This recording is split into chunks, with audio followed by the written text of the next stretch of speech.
হঠাৎ করে আজকে বিয়েটা হয়ে গেল। আজকে যে আমার বিয়ে হবে আমি নিজেও জানি না কি থেকে কি হয়ে গেল। সবচেয়ে অদ্ভুত ব্যাপারটা হলো, যার সাথে আমার বিয়েটা হয়েছে সে আর কেউ নয়, আমার চাচাতো বোন। আমার আপন চাচাতো বোনের সাথে বিয়েটা হয়েছে, যাকে আজকে সকালেও আমি আপু বলে ডেকেছি।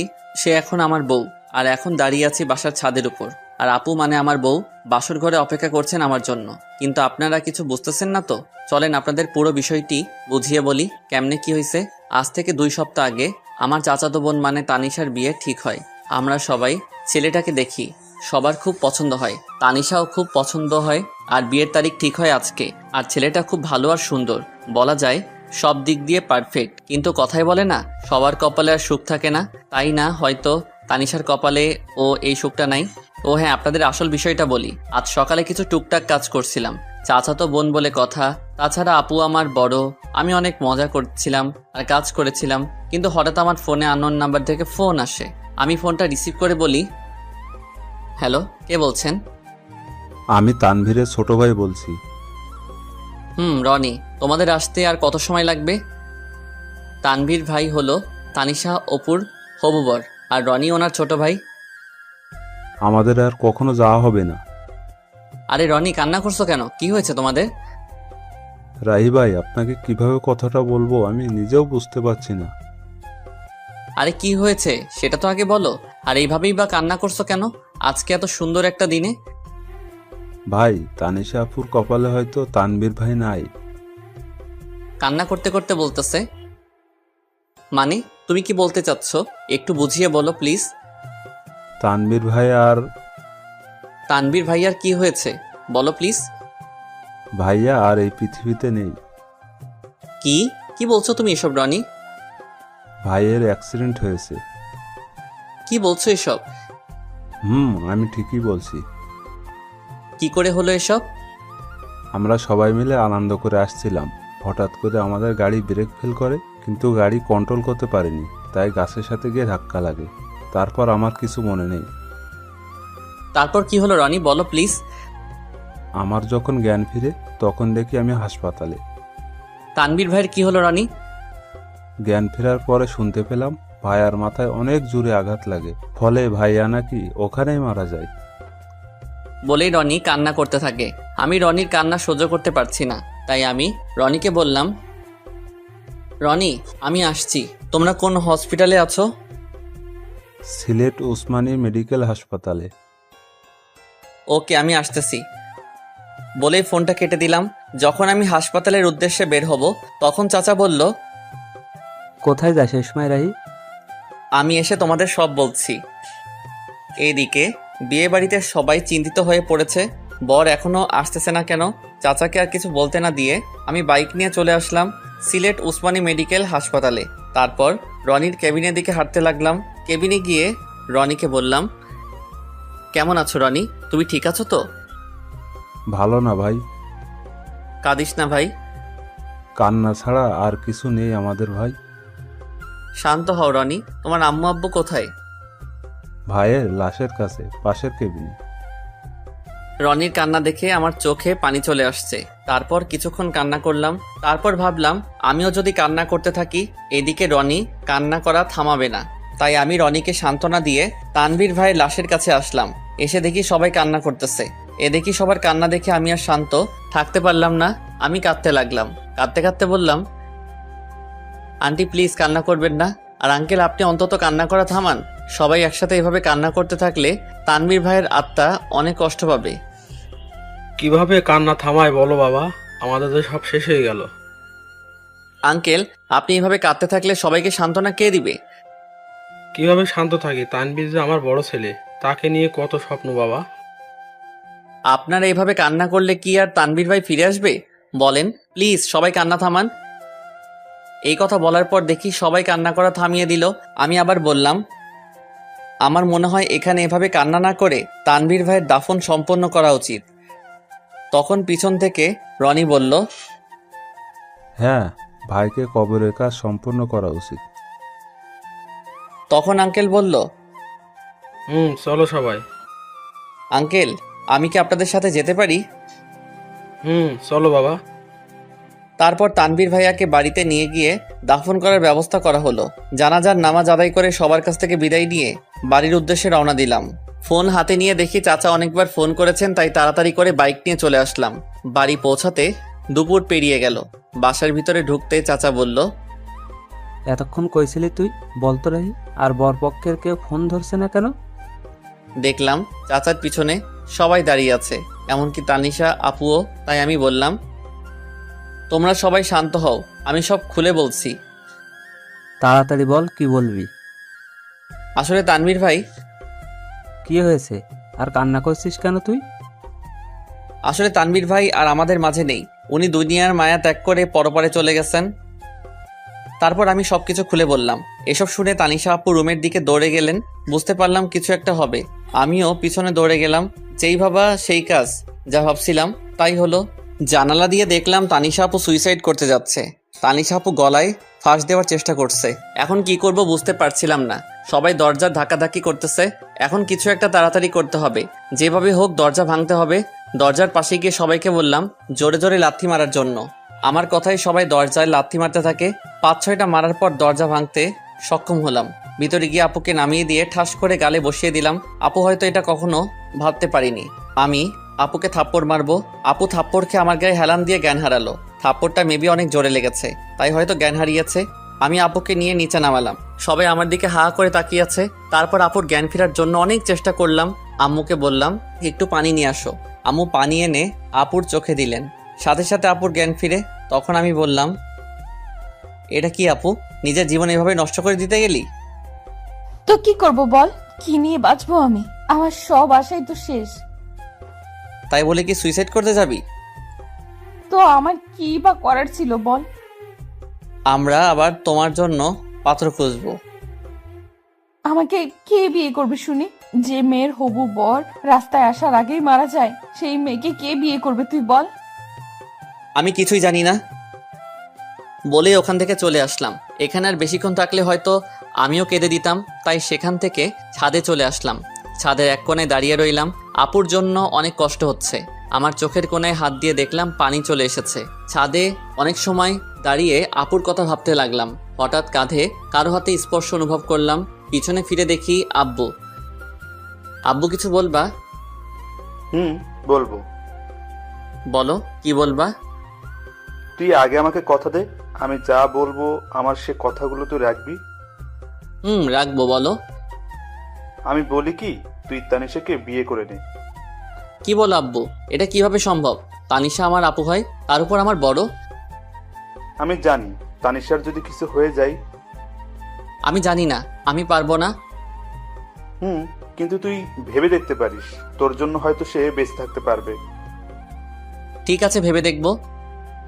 সেখান থেকে আব্বু চলে গেল। আমিও ওখানে দাঁড়িয়ে আছি। কিছুক্ষণ পর চাচু আমাকে বলল, রাহি, আমি একটা কথা বলি। পিছন থেকে কাঁধে হাত দিয়ে বললেন, চাচা বলেন। তুই আমার মাথায় হাত দিয়ে বল, আমার কথা রাখবি। কিন্তু চাচা। কোনো কিন্তু নয়, তুই আমার মাথায় হাত দিয়ে বল, আমার কথা রাখবি। আচ্ছা বলো, তুমি যা বলবে আমি শুনবো। তুই আমার মেয়েকে বিয়ে কর বাবা, আমার মেয়েটার জীবন বাঁচা। কান্না করতে করতে বললেন চাচা। কিন্তু চাচা, তানিশা আপু লাগে, তার উপর আমার বড় হয়। কোনো কিন্তু নয়, আর তানিশা তোর মাত্র 2 বছরে বড়। প্লিজ বাবা, তুই আমার মেয়েকে বিয়ে করে ওর জীবনটা বাঁচা। বল বাবা, বিয়ে করবি? কাঁদতে শুরু করলেন চাচা। ঠিক আছে চাচা, আমি বিয়েতে রাজি আছি। আর এইভাবেই আমার আর তানিশা আপুর বিয়েটা সম্পন্ন হলো।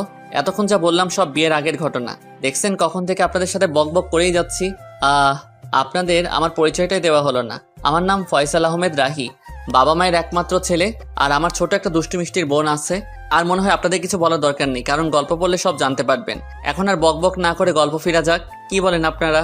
আমি ছাদে দাঁড়িয়ে এগুলো ভাবছিলাম। কখন যে চোখে পানি চলে এসেছে নিজেও জানি না। চোখ মুছতেছি, তখন কেউ কাঁধে হাত রাখলো। পিছন তাকিয়ে দেখি আব্বু। আব্বু, ওই সময় এখানে? এখনো ঘুমাওনি কেন? পৃথিবীর একমাত্র খারাপ বাবা হয়তো আমি। নিজের ভাইয়ের মেয়ের জন্য নিজের ছেলের কুরবানি দিলাম। আমি চুপ। তোর সাথে আমি আর ভাই অনেক বড় অন্যায় করে ফেলেছি। এ সময় তোর ঘুরে বেড়ানোর কাজ, বন্ধুদের সাথে সময় কাটানো, পড়াশোনা করার সময়, সেখানে আমরা তোর উপর অনেক বড় একটা দায়িত্ব দিয়ে ফেলেছি। তোর অমত থাকা সত্ত্বেও আমরা তানিশের সাথে তোর বিয়ে দিয়েছি। আমাদের মাফ করে দিস বাবা। কি সব আবল তাবল বলছো আব্বু? তোমার ভালো মনে করছো তাই বিয়ে দিয়েছো, এতে কষ্ট পাবার কি আছে? মেয়েটা কিছু একটা করে ফেলতে পারে, তাই তোর সাথে বিয়ে দিয়েছি। রাগ করিস না বাবা, অনেক রাত হয়েছে, ঘরে যা। বাবা, মেয়েটা একা বসে আছে। আমি আর কিছু না বলে নিচে চলে আসলাম। আমার রুমে দরজা খুলে দেখে আপু কান্না করছে। আমার এখন ঠিক কি করা উচিত বুঝতে পারছি না। আমি কাঠের পাশে গিয়ে দাঁড়িয়ে রইলাম। রাহি, হুম তোর সাথে আমার কিছু কথা আছে। বলো, কি বলবা? আমি জানি তুই খুব ভালো একটা ছেলে, তোর মতন স্বামী পাওয়া ভাগ্যের ব্যাপার, কিন্তু আমি তোকে স্বামী হিসেবে মানতে পারবো না। অবাক হয়ে তাকিয়ে রইলাম অপুর দিকে। তুই জানিস তুই আমার ছোট ভাই, হোক তুই আমার চাচাতো ভাই, কিন্তু আমি তোকে স্বামী হিসেবে মানতে পারবো না। কিছু বললাম না। আমার মনে হয় তুই আমাকে বউ হিসেবে মানিস না। চুপ।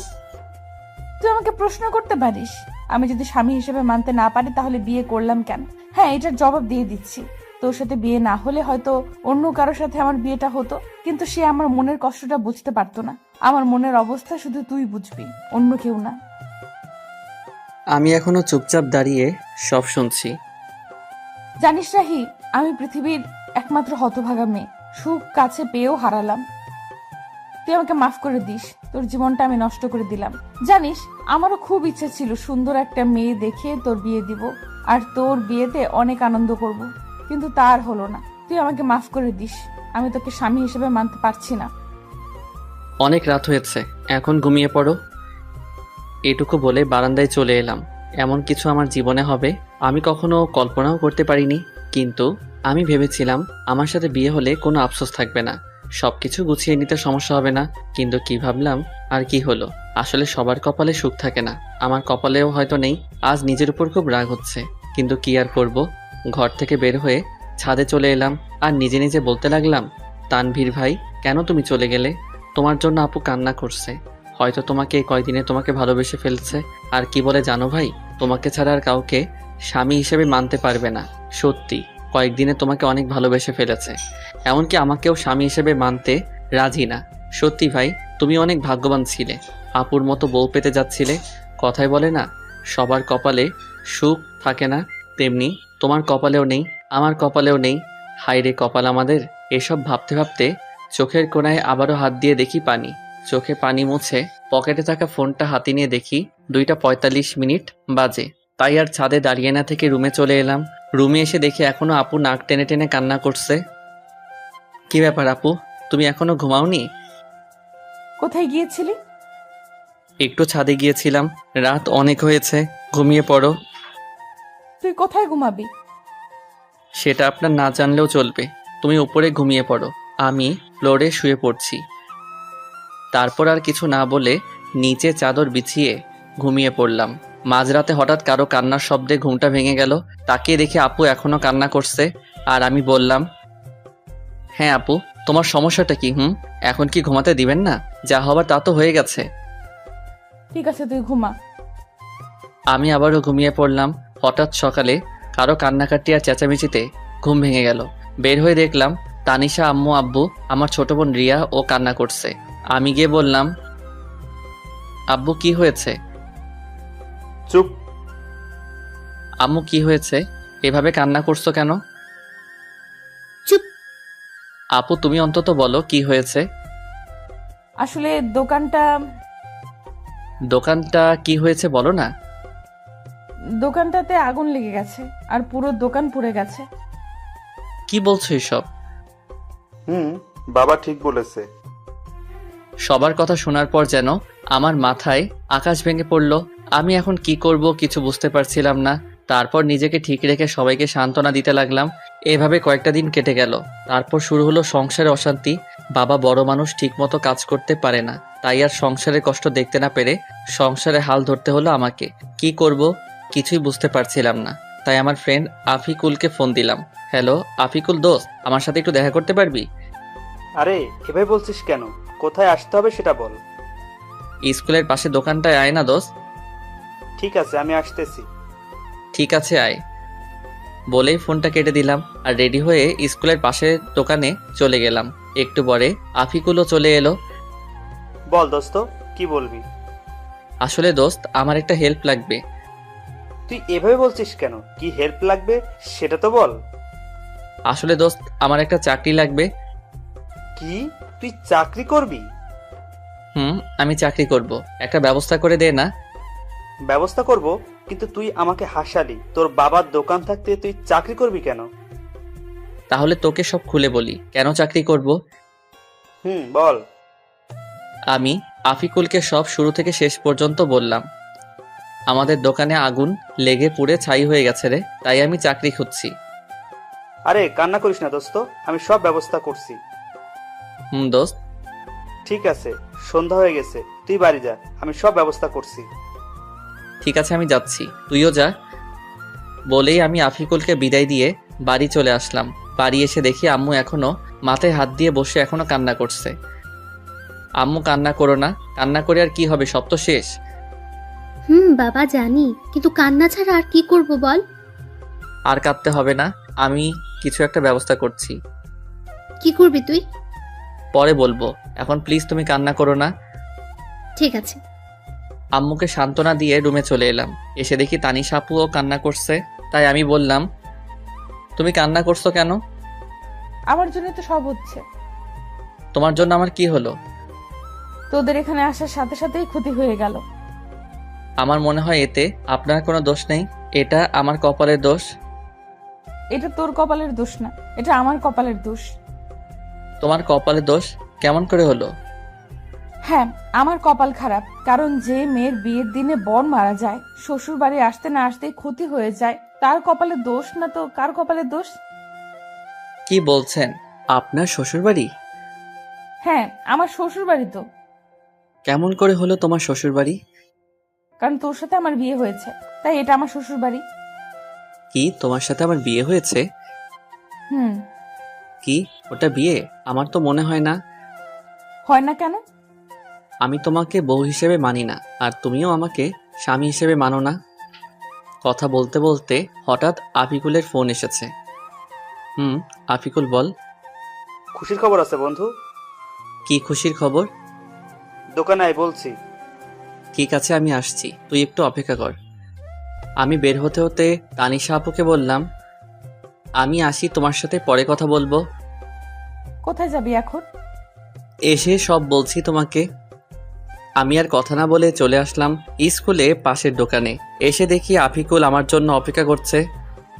বল দোস্ত, কি খুশির খবর? আমি তো চাকরির ব্যবস্থা করে ফেলেছি দোস্ত। কি, তুই আমার চাকরির ব্যবস্থা করে ফেলেছিস? দোস্ত, তোর জন্য এটুকু করতে পারবো না বল? আমি অনেক খুশি রে, খুব বড় একটা উপকার করেছিস। এখন বল, কি খাবি? কি, তুই আমাকে ঘুষ দিতে চাচ্ছিস? আরে না, তোকে আজকে খুশি হয়ে খাওয়াবো। আরে লাগবে না। প্লিজ দোস্ত, না করিস না। আচ্ছা ঠিক আছে, শুধু চা খাবো। রহিম চাচা, 2টা চা আর বিস্কুট দেন তো। ওকে, দিতেছি বাবা। কিছুক্ষণ ওর সাথে আড্ডা দিলাম, তারপর বাড়ি চলে এলাম। বাড়ি এসে সোজা আমার রুমে চলে এলাম।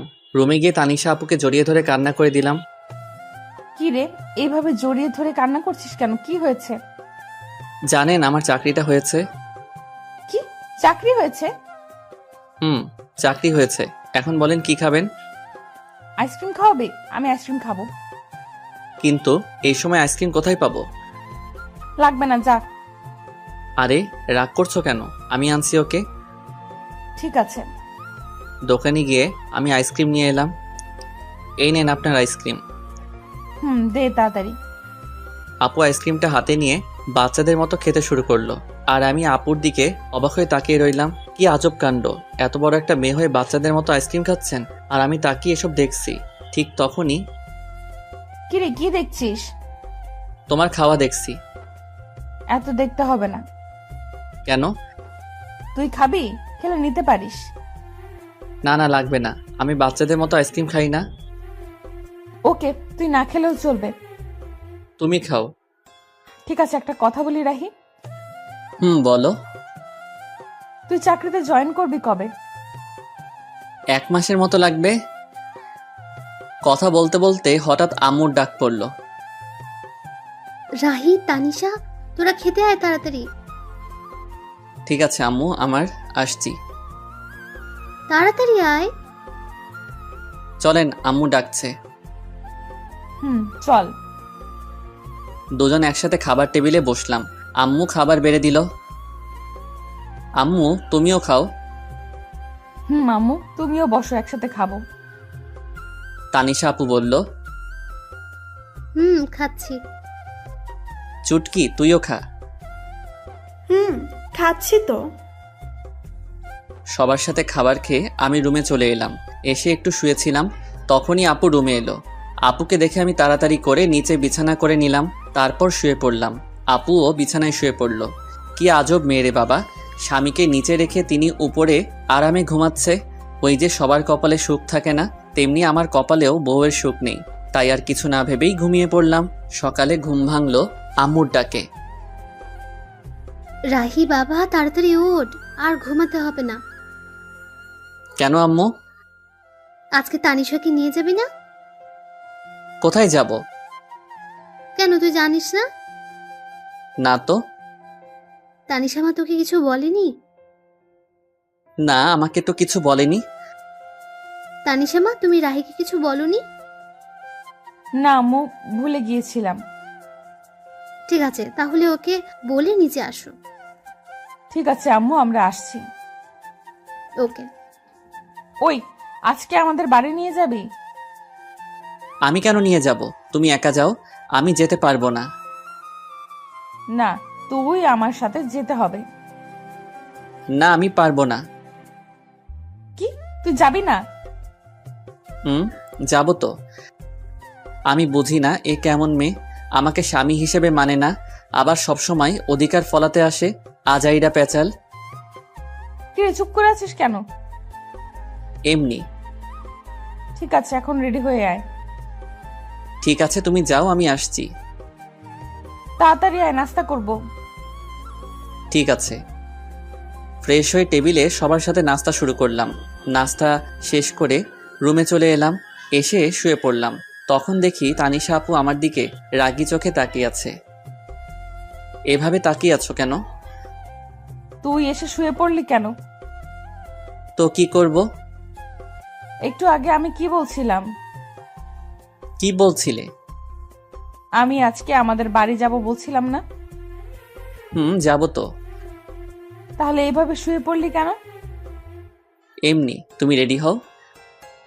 ঠিক আছে, তুইও রেডি হয়ে নে।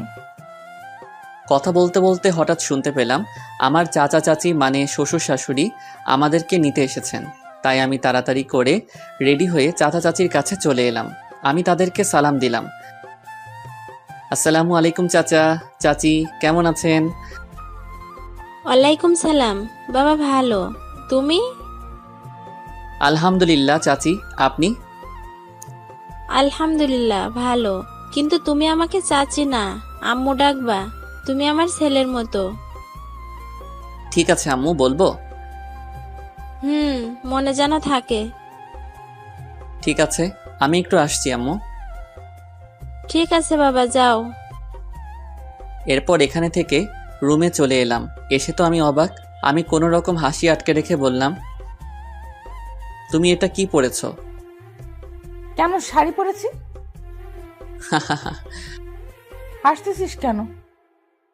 তোমার এটা শাড়ি পরা হয়েছে নাকি? হয়নি। একদম হয়নি। একদম এভাবে হাসবি না, আমি শাড়ি পরতে পারি না। আচ্ছা ঠিক আছে, আমি পরিয়ে দেই। তুই পারলে পরিয়ে দে। দিচ্ছি। আমি আপুকে শাড়ি পরিয়ে দেওয়া শুরু করলাম। শাড়ি পরিয়ে দিতে দিতে শাড়ি যখন আপুর পেটে গুজে দিব, তখন দেখি আপু চোখ বুজে শরীর বেঁকিয়ে কাঁপতে শুরু করছেন। তাই তাড়াতাড়ি করে শাড়ি পরিয়ে দিলাম। শাড়ি পরিয়ে দিয়ে বললাম, আচ্ছা এবার চোখটা খুলুন। আর এইভাবে কাঁপছেন কেন? না মানে এমনি। বলেই লজ্জা পেয়ে তাড়াতাড়ি করে রুম ত্যাগ করলো। আর আমি বিছানায় শুয়ে হাসতে লাগলাম। কিছুক্ষণ পর দেখি আপু আবার আসছে। একটা কথা বলি, বলেন। বাইরের কেউ যেন বুঝতে না পারে তুই আমাকে বউ হিসেবে মানিস না, আর আমি স্বামী হিসেবে মানি না। ঠিক আছে, কেউ বুঝতে পারবে না। এবার চল, আম্মু ডাকছে। চলেন। শ্বশুরবাড়ি মধুর হাড়ি, যে খেয়েছে সে বুঝেছে কেমন তাদের খাতিরদারি। অতঃপর শ্বশুরবাড়ির উদ্দেশ্যে সবাই রওনা হলাম। আমাদের বাড়ি থেকে শ্বশুরবাড়ি, সরি, এখনো তো হয়নি, কারণ আপু আমাকে স্বামী হিসেবে মানেন না। যাই হোক, চাচাদের বাড়ি যেতে ৪৫ মিনিটের মতো লাগে। এসব ভাবতে ভাবতে কখন যে শ্বশুরবাড়ি পৌঁছে গেলাম, মানে চাচাদের বাড়ি। বারবার শুধু শ্বশুরবাড়ি মনে হয়। গাড়ি থেকে নামতে যাব, তখন দেখি অনেকগুলো মেয়ে এসে দুলাভাই বলে চিল্লাচিল্লি করছে। নামার সাথে সাথেই আমাকে ঘিরে ধরলো। তখন একটা বলে উঠল, তানিশার জামাই তো অনেক কিউট, আমি তো দেখেই প্রেমে পড়ে গেছি। সবার প্রশংসা শুনে খুবই ভালো লাগছিল। তখনই হুট করে আপু আমার হাত শক্ত করে ধরেছে। দেখ দোস্ত, আমাদের তানিশা 2 দিনে জামাই পাগল হয়ে গেছে। তানিশা আমার হাত ধরে ভিতরে নিয়ে এলো, তারপর সোজা আপুর রুমে নিয়ে গেল আর রাগে লচির মতো ফুলতে লাগলো। তখন বলে উঠল, আপু, ওখানে অনেক আনন্দ পাচ্ছিলি তাই না? তা তো একটু শালি বলে কথা। ওদের সাথে আর কথা বলতে দেখলে পা ভেঙে দিব। যা এখন ফ্রেশ হয়ে আয়। ঠিক আছে। আমি ফ্রেশ হতে চলে গেলাম। ফ্রেশ হয়ে গিয়ে সোফায় বসে পড়লাম। তখনই সব শালি আমাকে ঘিরে বসে পড়ল আর একে একে সবাই পরিচয় দিতে থাকে। সবার সাথে কথা বলছিলাম, তখনই আপু সবাইকে সরিয়ে আমার পাশে বসে পড়ল। এটা দেখে সবাই তো অবাক, তার থেকে বেশি অবাক তো আমি হয়েছি। আপু আমার হাত শক্ত করে ধরে সবার সাথে কথা বলতে থাকে। কি আজব রে ভাই, স্বামী হিসেবে মানতে তো রাজি না, তার উপর এমন অবস্থা। যাই হোক, সবার সাথে আড্ডা দিতে দিতে অনেক রাত হয়ে যায়। তারপর খাওয়া দাওয়া শেষ করে আপুর রুমে এসে চাদর বিছিয়ে নিচে শুয়ে পড়লাম। তখনই আপু বলে উঠল, রাহে, তোকে নিচে শুতে হবে না। কেন? আমি নিচে ঘুমাই, তুই উপরে ঘুমা। লাগবে না, আমি নিচে ঘুমাতে পারবো। তোকে যা বলছি তাই কর, বেশি কথা বলিস কেন? আচ্ছা ঠিক আছে। আমি আর কথা না বাড়িয়ে উপরে শুয়ে পড়লাম। সকালে কানের কাছে নিঃশ্বাসের শব্দ আসতেছে। চোখ খুলে তো আমি অবাক, কত সুন্দর করে আপু আমাকে জড়িয়ে ধরেছে আর আমার ঠোঁটের একেবারে কাছে আপুর ঠোঁট। এসব দেখে আমি আর নিজেকে কন্ট্রোল করতে পারছিলাম না, তাই আপুর ঠোঁট আমার ঠোঁট এক করে দিলাম। কিছুক্ষণ পর আপু চমকে ওঠে। তারপর আপু আমাকে ছাড়িয়ে নিয়ে বলল, সরি, আসলে রাতে বৃষ্টির সময় ভয় করছিল, তাই এসে শুয়েছিলাম। একথা বলে আপু লজ্জা পেয়ে ফ্রেশ হতে চলে গেল। আর আমি ভাবতে লাগলাম, কি মেয়েকে আল্লাহ আমার কপালে দিয়েছে। তখনই আপু বাথরুমে থেকে ফ্রেশ হয়ে বের হয়েছে। আমি শুয়ে দেখছি আপু ফ্রেশ হয়ে ড্রেসিং টেবিলের সামনে চুল ঠিক করছে। আমি শুধু আপুকে দেখছি। আসলে যত দেখছি ততই আপুর প্রতি কেমন একটা ফিলিংস হচ্ছে। আপুর প্রতি ফিলিংস হচ্ছে হোক, আপু আমাকে স্বামী না মানালো। আসলে আপুকে এই মুহূর্তে যেই ছেলে দেখতো পুরাই পাগল হয়ে যেত, এত সুন্দর লাগছে আপুকে। ঠিক তখনই আপু আমার দিকে এগিয়ে আসছে আর আমি ঘুমের ভান ধরে শুয়ে আছি। কি আর কত ঘুমাবি, ওঠ। চুপ করে রইলাম। কিরে, শুনতে পাচ্ছিস না? কি বলো? ফ্রেশ হয়ে আয়, নাস্তা করতে হবে, যা। যাচ্ছি, তুমি যাও। আমি বসে আছি, তুই ফ্রেশ হয়ে আয়। ফ্রেশ হয়ে এসে দেখি আপু এখনো বসে আছে। তখন আমি বললাম, চলেন। চল। রুমে থেকে বের হব, তখনই আপু আমাকে শক্ত করে হাত চেপে ধরে নিয়ে গেল। আমি কিছু বুঝলাম না। এসব দেখে সবাই আমাদের দিকে হা করে তাকিয়ে আছে, মনে হয় আমরা এলিয়েন। সবার কাছে যেতেই দেখি সবাই মুচকি মুচকি হাসছে। এসব দেখে আমার খুব লজ্জা লাগতে শুরু করলো আর নিজেকে জোকার মনে হচ্ছে, কিন্তু কি আর করার। মাথা নিচু করে টেবিলে বসে পড়লাম। তারপর শুরু হলো জামাই আদর। জীবনে প্রথম জামাই আদর পাচ্ছি। সবাই ওঠার পর ওঠা খাওয়াচ্ছে আর আমি বলির পাঠার মতো খেয়ে যাচ্ছি। কোনো রকম জামাই আদর খেয়ে রুমে চলে এলাম। এসে শুয়ে পড়লাম, শরীর আর নড়াতে পারছি না। আপনাদের একটা কথা বলি, সবাই বিয়ের পর শ্বশুর বাড়ি যদি যান তাহলে তার 1 মাস আগে থেকে খাওয়া দাওয়া বন্ধ করে যাবেন, তা না হলে আমার মতো অবস্থা হবে। এবার বলতে পারেন, যদি 1 মাস আগে থেকে খাওয়া দাওয়া বন্ধ করে দেই তাহলে আমরা তো মরে যাব। এইটার উত্তর খুব সোজা। খিদা যখন লাগবে তখন অল্প খেয়ে নেবেন। এবার প্রশ্ন আসতে পারে, তাহলে আমার বিয়ে আমি খাবো না? উত্তর খুব সোজা, না খেয়ে রোজা রাখবেন। যাই হোক, সাবধানে শ্বশুর বাড়ি যাবেন। তখন আপু রুমে আসলো, এসে আমাকে বলতে লাগলো, কিরে জামাই আদর কেমন হলো? হার জামাই আদর, তুমি আমাকে স্বামী হিসেবে মানো না, তাহলে এটা জামাই আদর কিভাবে হলো? বেশি কথা বলিস কেন? কোথায় বেশি কথা বললাম? কথা শেষ না হতেই আপু চলে গেল। তখন রুমে শালিকাদের আগমন। দুলাভাই কি করেন? ওই তো দেখতে পাচ্ছ কি করছি। দেখছি। আচ্ছা দুলাভাই, আপনি নাকি গল্প লিখেন? কে বলছে?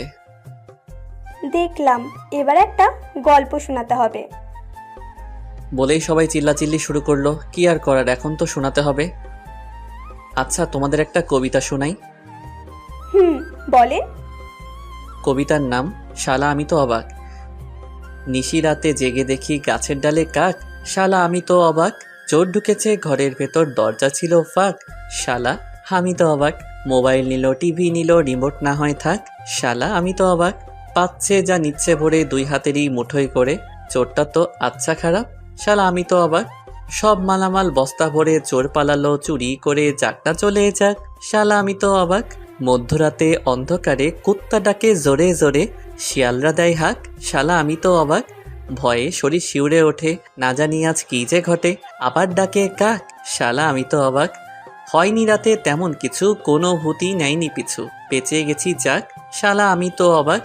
সকালে দেখি পুরো পাড়া চিল্লাচিল্লি করছে তারা, চোরটা নাকি পড়ছে ধরা, চোরের মাথায় টাক, শালা এবার তো আমি পুরাই অবাক। এটা শুনে সবাই হাসতে হাসতে মরে যাওয়ার মতো অবস্থা। এভাবে দেখতে দেখতে কেটে গেল 2 দিন। আজ আমরা বাড়ি ফিরলাম। কথায় বলে না, হাসির পর কান্না আসে, তেমনি শুরু হলো আমাদের সংসারে টানাটানি। দোকান নেই, আব্বু কোনো কাজ করে না, এমনি আমিও কাজ করি না। বলে না, বসে বসে খেলে রাজার রাজত্ব শেষ হয়ে যায়, তেমনি আমাদের জমানো টাকাও শেষ হতে শুরু করলো। সংসারে অনেক টানাটানি, এসব আর ভালো লাগছে না। তাই আপিকুলের কাছে এলাম। দোস্ত, আমার চাকরির কি করলি ভাই? হয়ে গেছে। জয়েন কবে থেকে করতে হবে? কাল 1 থেকে জয়েন করবি। ঠিক আছে, কিন্তু তুই অনেক বড় একটা উপকার করলি ভাই, ধন্যবাদ তোকে। আরে ধন্যবাদ দিতে হবে না, বন্ধু তো বন্ধুর বিপদে আপদে পাশে থাকে। আমার জায়গায় তুই থাকলে কি করতি বল? করতাম। আচ্ছা, তুই পরীক্ষা ফিস দিয়েছিস? আমার হয়তো আর পড়ালেখা হবে না রে। লেখাপড়া ছাড়বি কেন? তো কি করব বল? জানি তোর কাছে টাকা নাই, তাই এই কথা বললি। আরে না। আমি সব জানি, আমার কাছে নাটক করবি না, আমি তোর টাকা দিয়ে দিব। ওকে দোস্ত। আচ্ছা চল, কলেজে গিয়ে সব দিয়ে আসি। না দোস্ত, এ সময় না, তুই গিয়ে আমার টাকাটা জমা দিয়ে দিস। আচ্ছা ঠিক আছে, আমি যাচ্ছি, পরে দেখা হবে। এরপর আফিকুল চলে যায়। মনের মধ্যে একটু শান্তি অনুভব করতে লাগলাম। আফিকুলকে বিদায় দিয়ে বাড়ি চলে এলাম। রাতে সবার সাথে খাবার খেয়ে একটু ছাদে চলে এলাম। কিছুক্ষণ পর আমার কাঁধে কেউ হাত রাখলো, চেয়ে দেখি আব্বু। আব্বু কিছু বলবা? আসলে কিভাবে যে বলবো। বলো তো। তানিশার রেজিস্ট্রেশনের টাকা দিতে হবে বাবা। কত টাকা লাগবে? ৬,০০০ টাকার মতো লাগবে। আচ্ছা ঠিক আছে, কবে দিতে হবে? কালকের পরের দিন। আচ্ছা ঠিক আছে, কালকে দিয়ে দিব। ঠিক আছে। আব্বু, তুমি এভাবে কান্না করছো কেন? এমনি বাবা। বলেই আব্বু কান্না করতে করতে চলে গেল। আব্বুর কান্না দেখে নিজেকে কন্ট্রোল করতে পারলাম না, নিজেও কান্না করে দিলাম। আব্বু চলে যাওয়ার পর কিছুক্ষণ ছাদে রইলাম, তারপর সেখান থেকে এসে ঘুমিয়ে পড়লাম। সকালে তাড়াতাড়ি ঘুম থেকে উঠে ফ্রেশ হয়ে নামাজ আদায় করে নিলাম। কাউকে কিছু না বলে অফিসে চলে এলাম। আগে থেকে সবকিছু বলা ছিল, তাই সোজা জয়েন করে ফেললাম। তারপর ম্যানেজার স্যারের কাছে এলাম। আসতে পারি স্যার? আরে রাহি, আসো। স্যার, আমার কাজটা কি জানতে পারি? অবশ্যই। আমার কাজটা কি? তোমার কাজ সেল করা। ঠিক আছে স্যার। আর হ্যাঁ, প্রতিদিন সকাল 8টায় আসতে হবে, দেরি হলে বেতন থেকে টাকা কাটা যাবে। ঠিক আছে স্যার। বলে একটা গাড়ির সাথে চালক বেরিয়ে পড়লাম। সকালে কিছু খাওয়া হয়নি, তাই এক দোকানে সেল করে চা আর বিস্কুট খেতে লাগলাম। আর বেশি কিছু খেলাম না, কারণ আমার কাছে টাকা নেই। অন্য কিছু খেলে আর দুপুরে কিছু খাওয়া হবে না। সেল করতে করতে কখন যে দুপুর হয়ে গেছে খেয়ালই নেই। দুপুরের খাবার খেয়ে আবারও সেল করতে লাগলাম। সেল করা শেষ করতে করতে রাত হয়ে গেল। গাড়ি জমা দিতে ফোনের দোকানে চলে এলাম। আমার 2টা ফোন ছিল, তাই একটা বিক্রি করে দিলাম। 10,000 দিয়ে বিক্রি করে দিলাম। তারপর বাড়ি চলে এলাম। বাড়ি এসে ফ্রেশ হয়ে আব্বুর কাছে এলাম। আব্বু, টাকা। কিসের টাকা বাবা? তোমার মেয়ের রেজিস্ট্রেশনের ফিস। আমি আর কিছু না বলে আব্বুর কাছে টাকা দিয়ে রুমে চলে এলাম। একটু পর আপু মানে তানিশা খাবারের জন্য ডাক দিল। সবার সাথে খাবার খেয়ে ছাদে চলে গেলাম। আজকের চাঁদটা অনেক সুন্দর লাগছে, এসব ভাবছিলাম তখন কেউ কাঁধে হাত দিল। তাকিয়ে দেখি আপু। কিছু বলবে? টাকা তুই দিয়েছিস না? না মানে? তুই দিয়েছিস নাকি সেটা বল। আমি দিয়েছি। কেন? তুই এত টাকা কোথায় পেলি? আমার ফোনটা বিক্রি করে দিয়েছি। কেন? জানি না। জানি না মানে কি? আমার ভালো লাগছে না, আমি ঘুমাবো বলেই সেখান থেকে চলে আসলাম। আর বেশি কথা বললাম না, কথা বললে হয়তো কথা আরো বেড়ে যেত। রুমে এসে ঘুমিয়ে পড়লাম। সকালে পাখির কিচিরমিচির আওয়াজে ঘুম ভেঙে গেল। নামাজের সময় ছিল, তাই নামাজটা আদায় করে নিলাম। সকালে সবার সাথে নাস্তা করতে বসে পড়লাম। হঠাৎ করে তানিশা আপু বলল, আব্বু, আমি একটা কথা বলবো। মা বলো। বলছিলাম কি, রাহি তো একাই চাকরি করে এখন সংসার চালায়, আর তাতে ওর অনেক কষ্ট হয়। আমি বলি কি, আমি যদি একটা চাকরি করি তাহলে ওর কষ্ট একটু কম হতো। এই পরিবারের আর কারো ইনকাম করতে হবে না, আমি এখনো মরে যাইনি, মরে গেলে করো বলে সেখান থেকে রুমে চলে এলাম। আসলে আমি চাই না তানিশা আপু কোনো কাজ করুক। আমি রেডি হয়ে অফিসে চলে এলাম। প্রতিদিনের মতো আজকে একটা চালক নিয়ে বেরিয়ে পড়লাম সেল করতে। সেল করতে করতে দুপুর হয়ে গেল। তখন সাথে থাকা সোহাগ ভাই বললেন, ভাই চলেন কিছু খেয়ে আসি। চলো। দোকানে বসে পাউরুটি খাচ্ছিলাম। সামনে চেয়ে দেখি কেউ আমার দিকে তাকিয়ে আছে। ভালো করে তাকিয়ে দেখি আব্বু ওর ফ্রেন্ডের সাথে দাঁড়িয়ে আছে। তাই আমি তাড়াতাড়ি খেয়ে সোহাগ ভাইকে নিয়ে চলে এলাম। তারপর আবার দোকানে সেল করতে লাগলাম। সেল করতে করতে রাত হয়ে গেল। গাড়ি জমা দিয়ে হাঁটছিলাম। পকেটে হাত দিয়ে দেখি টাকা নেই, তাই বাধ্য হয়ে হাতের ঘড়িটা বিক্রি করে দিলাম। বাড়ি এসে সোজা রুমে চলে এলাম। ফ্রেশ হয়ে সবার সাথে খাবার টেবিলে বসে পড়লাম। খাওয়া দাওয়া শেষ করে ছাদে চলে গেলাম। ছাদে আসি কারণ আমার মন খারাপ থাকলে ছাদে এসে সময় কাটাই আর চাঁদ দেখতে থাকি। অনেক সময় থাকার পর রুমে আসলাম। খেতা বালিশ নিয়ে নিচে শুতে যাব, তখনই একটা কথা বলতাম। বলেন। তুই উপরে ঘুমা, আমি নিচে ঘুমাই। আমি কাপুরুষ নই। একটা মেয়েকেই নিচে ঘুমাতে দিয়ে আমি উপরে ঘুমাবো, আপনি ঘুমান। আর কথা না বলে ঘুমিয়ে পড়লাম। সকালে ঘুম থেকে উঠে দেখি আপু গোসল করে আসছে। এটা দেখে তো আমি আপুর উপরে আবারও ক্রাশ খাইছি। ভেজা চুলে আপুকে অসম্ভব সুন্দর লাগছে, আপনাদের বলে বোঝাতে পারবো না। আপু আমার দিকে তাকাতেই আমি ঘুমের ভান ধরে রইলাম। তখন আপু বললেন, কি উঠবি না? আর কত ঘুমাবি? সবাই নাস্তা করার জন্য অপেক্ষা করছেন। উঠছি, তুমি যাও। তারপর আপু চলে যায়। আসলে আপুকে যত দেখছি ততই আপুর প্রতি ফিলিংস হচ্ছে। আমার কপালে হয়তো বউয়ের ভালোবাসা নেই, জীবনটা বেদনা। আপু কেন আমার ফিলিংসটা বুঝে না।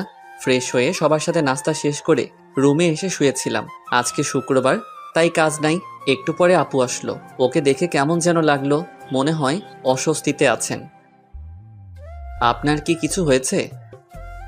কই না তো। সত্যি বলছেন তো? মিথ্যা বলছেন না তো? মিথ্যা বলতে যাব কেন? আচ্ছা ঠিক আছে। আচ্ছা একটা কথা বলি। বলেন। আমাকে কিছু টাকা দিতে পারবি? কত টাকা? 200 টাকা। ওই দিন হাতঘড়ি বিক্রি করে যা পেয়েছিলাম ওই টাকা আপুকে দিয়ে দিলাম। আজকে ছুটি, তাই একটু ঘুম দিলাম। বিকেলে একটু ঘুরতে বের হলাম বন্ধুদের সাথে আড্ডা দিতে। মাগরিবের আজান হয়ে গেল, তাই নামাজটা আদায় করে রুমে চলে এলাম। রুমে আসতেই দেখলাম আপু বাথরুম থেকে বের হচ্ছে। আপুকে দেখে একটু সন্দেহ হচ্ছে। আজ এমন তো আগে কখনো মনে হয়নি। এতক্ষণ কোথায় ছিলি? এই একটু বাইরে ঘুরছিলাম। আমাকে নিয়ে গেলি না কেন? আপনাকে নিয়ে যাব কেন? কেন আমি যেতে পারি না বুঝি? না, আমার সাথে যেতে পারেন না। আমাকে তো স্বামী হিসেবে মানেন না। তোর সাথে ঘুরতে না যাওয়ার কি আছে? ওকে সামনের ছুটির দিন নিয়ে যাব। লাগবে না, আমি তোর সাথে যাব না। ওকে না গেলে আমার কি আর কত আছে যাওয়ার জন্য? ওই কি বললি? কই কিছু না। আমি যাব। এখন না বললেন যাবেন না? এখন যাব, তোর কোনো সমস্যা? না, সমস্যা নেই। তারপর রাতে খাবার খেয়ে ঘুমিয়ে পড়লাম। পরের দিন ভোর সকালে ঘুম ভাঙলো। ঘুম থেকে উঠে নামাজ আদায় করে নিলাম। তারপর একটু গ্রামটা ঘুরে দেখতে লাগলাম। সকালের আবহাওয়া মনটা অনেক ভালো করে দেয়। কত সুন্দর লাগে সকালবেলা। কিছুক্ষণ গ্রামটা ঘোরাঘুরি করে রুমে চলে এলাম। এসে দেখি আপু এখনো ঘুমিয়ে আছে। ভাবলাম ঠেকে দিব কিনা, অত কিছু না ভেবে ডাক দিলাম, আপু উঠেন, সকাল হয়ে গেছে। আর কত ঘুমাবেন? ওই আপু উঠবেন না? কি হয়েছে আম্মু, এত সকাল সকাল ডাকছো কেন? হেদি কয় কি আমি নাকি তার আম্মু? আরে আমি রাহি। ও তুই? কখন থেকে ডাকছি, উঠছেনই তো না। সরি। বলেই আপু ফ্রেশ হতে চলে গেল। সকালে নাস্তা করে কাজে চলে এলাম। দোকানে সেল দিতে দিতে এক জায়গায় দাঁড়িয়ে গেলাম। আপুর মতো কাউকে দেখতে পাচ্ছি। একটু কাছে গিয়ে দেখি আসলেই ওটা আপু। কিন্তু আপু এই জায়গায় কি করে? দেখলাম একটা ফার্মেসিতে ঢুকলো, সাথে চুটকি। তারপর কিছু একটা কিনে চলে গেল। আমি বুঝতে পারছি কি নিয়ে গেছে আপু। ভাবছি এখন গিয়ে জিজ্ঞেস করব কিনা। আপু সেখান থেকে চলে গেল। আমিও সেল দিতে চলে এলাম। রাতে খাবার খেয়ে রুমে আসলাম আর আপুর জন্য অপেক্ষা করতে লাগলাম। কিছুক্ষণ পর দেখি আপু রুমে আসলো। চোখ মুখ কেমন যেন হয়ে গেছে। নিজেকে একটু সাহসী বানিয়ে বললাম, আপনার সাথে কিছু কথা ছিল। বল। আপনি আজ 11টার সময় কোথায় ছিলেন? আমার কথায় কিছুটা ভয় পেয়ে গেল আপু। বান্ধবীদের সাথে কেন? না এমনি। আপনি ঠিক আছেন তো? ঠিকই তো আছি। না আপনি ঠিক নেই। আমার কাছ থেকে কিছু কি লুকাতে চাচ্ছেন? কি লুকাবো আমি? তুই কিসের কথা বলছিস? এইটার কথা বলছি, প্যাকেটটা সামনে ধরে। আসলে আপনার হয়তো বুঝতে পারছেন না কিসের প্যাকেটের কথা বলছি। ওইটা প্যাড ছিল। অনেকে হয়তো এখন বুঝতে পারছেন। এসব বলায় আপু কিছুটা লজ্জা পেয়ে যায়। লুকানো কি আছে এসব? জানি আপনি আমাকে স্বামী হিসেবে মানেন না, কিন্তু নিজের সমস্যার কথা তো বলতে পারেন না। এখন আমাকে বিশ্বাস করে উঠতে পারেননি? না তেমন কিছু না, আসলে বলতে লজ্জা লাগছিল। লজ্জার কি আছে এতে শুনি? কবে থেকে শুরু হয়েছে? 2 দিন হলো। ওকে তুমি এখানে বসো, আমি আসছি। আপুর জন্য গরম পানি করে নিয়ে আসলাম। কি ওগুলো? আপনার জন্য গরম পানি নিয়ে এসেছি। তুই এত কষ্ট করতে গেলি কেন? আমি করে নিতাম। তা তো জানি। কত ব্যথা সহ্য করে হাসি মুখে কথা বলছেন। আপনার আর কয়েকদিন কিছু করতে হবে না, রেস্ট নিন। তুই এত ভালো কেন? সবার কত খেয়াল রাখিস, আমার পিরিয়ডের কথা শুনে এত কেয়ার করছিস। যদিও তোকে স্ত্রীর অধিকার দেইনি, যদি দিতাম আরো কত কিছু করতে আমার জন্য। সরি রাহি, আমি জানি তুই অনেক ভালো। তোর মতো স্বামী সবার কপালে জোটে না, কিন্তু আমি কেন যে তোকে মেনে নিতে পারছি না। কি ভাবছেন? কিছু না, তুই ঘুমিয়ে পড়। না, যদি আপনার কিছু লাগে। লাগবে না, দরকার হলে তোকে ডাক দিব। ওকে। তারপর আমি ঘুমিয়ে পড়লাম। পরের দিন আর কাজে যাইনি। আপুর শরীরটা খারাপ হয়ে পড়ছিল, তাই সারাদিন আপুর পাশে ছিলাম। যখন যেটা লাগে সব করলাম। ইস, যদি আমাকে স্বামী হিসেবে মেনে নিত তাহলে এই মুহূর্ত আরো কত সুন্দর হতো। আমার কপালটাই খারাপ। আচ্ছা, ও কি বুঝে না আমি ওকে কতটা ভালোবেসে ফেলেছি? এক মুহূর্ত ভালো লাগে না আপুকে ছাড়া। রাতে আবার আপুর জন্য গরম পানি করলাম। তারপর ওষুধ খাইয়ে দিয়ে ঘুম পাড়িয়ে দিলাম। আমিও ঘুমাতে আসলাম। রাহি, বলেন। তোকে একটা কথা বলার ছিল। কি? আমি প্রথম দিন তোকে একটা কথা বলেছিলাম, আমি তোকে স্বামী হিসেবে মানতে পারবো না। কিন্তু এতদিন তোকে কাছে থেকে দেখেছি, তোর কেয়ার গুলো দেখে সত্যি আমি তোকে অনেক ভালোবেসে ফেলেছি। প্লিজ তুই আমাকে তোর স্ত্রী হিসেবে গ্রহণ কর। আমিও তো আপনাকে প্রথম দিন থেকেই ভালোবেসে ফেলেছি। কি এতদিন বলিসনি কেন? আমি কি জানতাম আপনিও আমাকে ভালোবাসেন? এখন তো জানলি। এখনো কি আপনি বলবি? আচ্ছা ঠিক আছে, তুমি করে বলবো। ও, ওদিকে আসছিস কেন? আপনিটাকে তুমি করতে হবে তো। আপুর এমন কথা শুনে আমার তো খুশিতে হিরো আলমের গান লাগাই নাচতে ইচ্ছে করতেছে। মনে সাহস নিয়ে আপুর ঠোঁটের কাছে আমার ঠোঁট এক করতে যাব, ঠিক তখনই চমকে উঠেছিলাম। আপু আমাকে থাপ্পড় মারলো কেন? তখনই চোখ খুলে দেখি এইটা ছিল স্বপ্ন। মনটাই খারাপ হয়ে গেল। কত সুন্দর একটা স্বপ্ন দেখলাম, এটা যদি বাস্তবে হতো তাহলে কেমন হতো। কিন্তু ওই যে আমার কপাল খারাপ, চারদিকে তাকিয়ে দেখি সকাল হয়ে গেছে। বিছানায় চোখ যেতেই দেখলাম আপু কত সুন্দর করে ঘুমাচ্ছে, ছোট বাচ্চাদের মতো করে। দেখলেই তো পাগল হয়ে যাওয়ার মতো অবস্থা, কিন্তু কিছু করার নেই।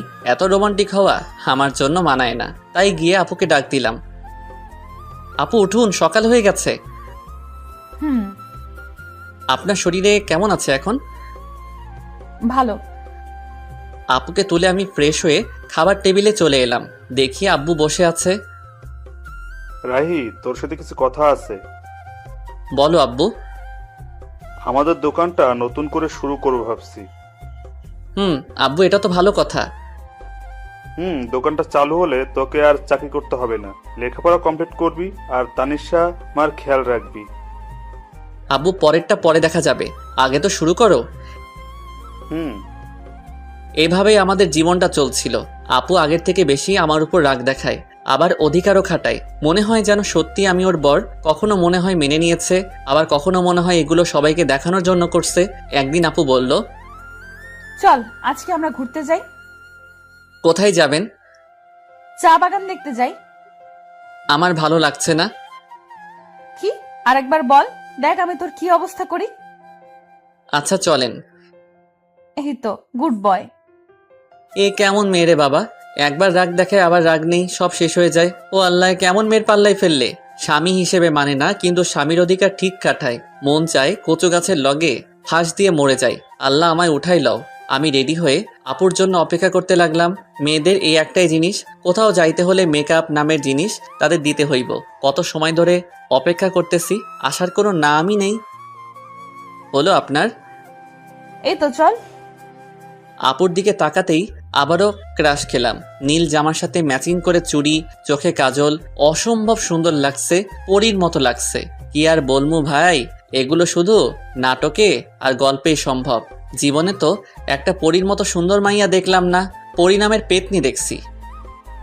কি হলো, হা করে কি দেখছিস? পরী দেখি। এখানে পরি পাইলি কই? আমার সামনে। মুখ ফসকে কথাটা বলে ফেললাম। আমার কথা শুনে আপু কিছুটা লজ্জা পেয়ে যায়। আর পরি দেখতে হবে না, চল। চলেন। তারপর আমি গিয়ে আমার বাইকটা বের করলাম। আপু এসে দাঁড়িয়ে আছে। উঠবেন না? উঠছি তো। বলেই আপু বাইকে উঠে আমার কাঁধে হাত রাখলো। কাঁধে হাত দিতেই অন্যরকম অনুভূতি হচ্ছিল। এই প্রথম বাইকে কোনো মেয়েকে নিয়ে উঠলাম। চাচাতো বউকে নিয়ে বাইক চালাচ্ছি, খুব ফিলিংস হচ্ছে। এই ফিলিংসটা আপনাদের বলে বোঝাতে পারবো না। তারপর বাইকটা স্টার্ট করে চালাতে শুরু করলাম। কিছুক্ষণ পর বাইকের স্পিডটা একটু বাড়িয়ে দিতেই আপু আমাকে শক্ত করে জড়িয়ে ধরে। এতক্ষণ এটাই তো চাইছিলাম, নরম শরীরের স্পর্শ, খুব ভালো লাগছিল। কিছুক্ষণ পর আমরা শ্রীমঙ্গল বদ্ধভূমি 71 চলে আসলাম, চায়ের রাজধানী শ্রীমঙ্গল। আমরা বাইক থেকে নামতেই আপু আমার হাত শক্ত করে জড়িয়ে হাঁটতে লাগলো। খুব ভালো লাগছিল তখন। আপু নীরবতা ভেঙে বলল, রাহি। বলেন। সরি। সরি মানে কেন? আমি তোকে মন থেকে স্বামী হিসেবে মানি না, কিন্তু সব সময় তোর উপর অধিকার দেখাই। না ঠিক আছে, আমি কিছু মনে করি না, সব আমার কপালের দোষ। এমন করে বলছিস কেন?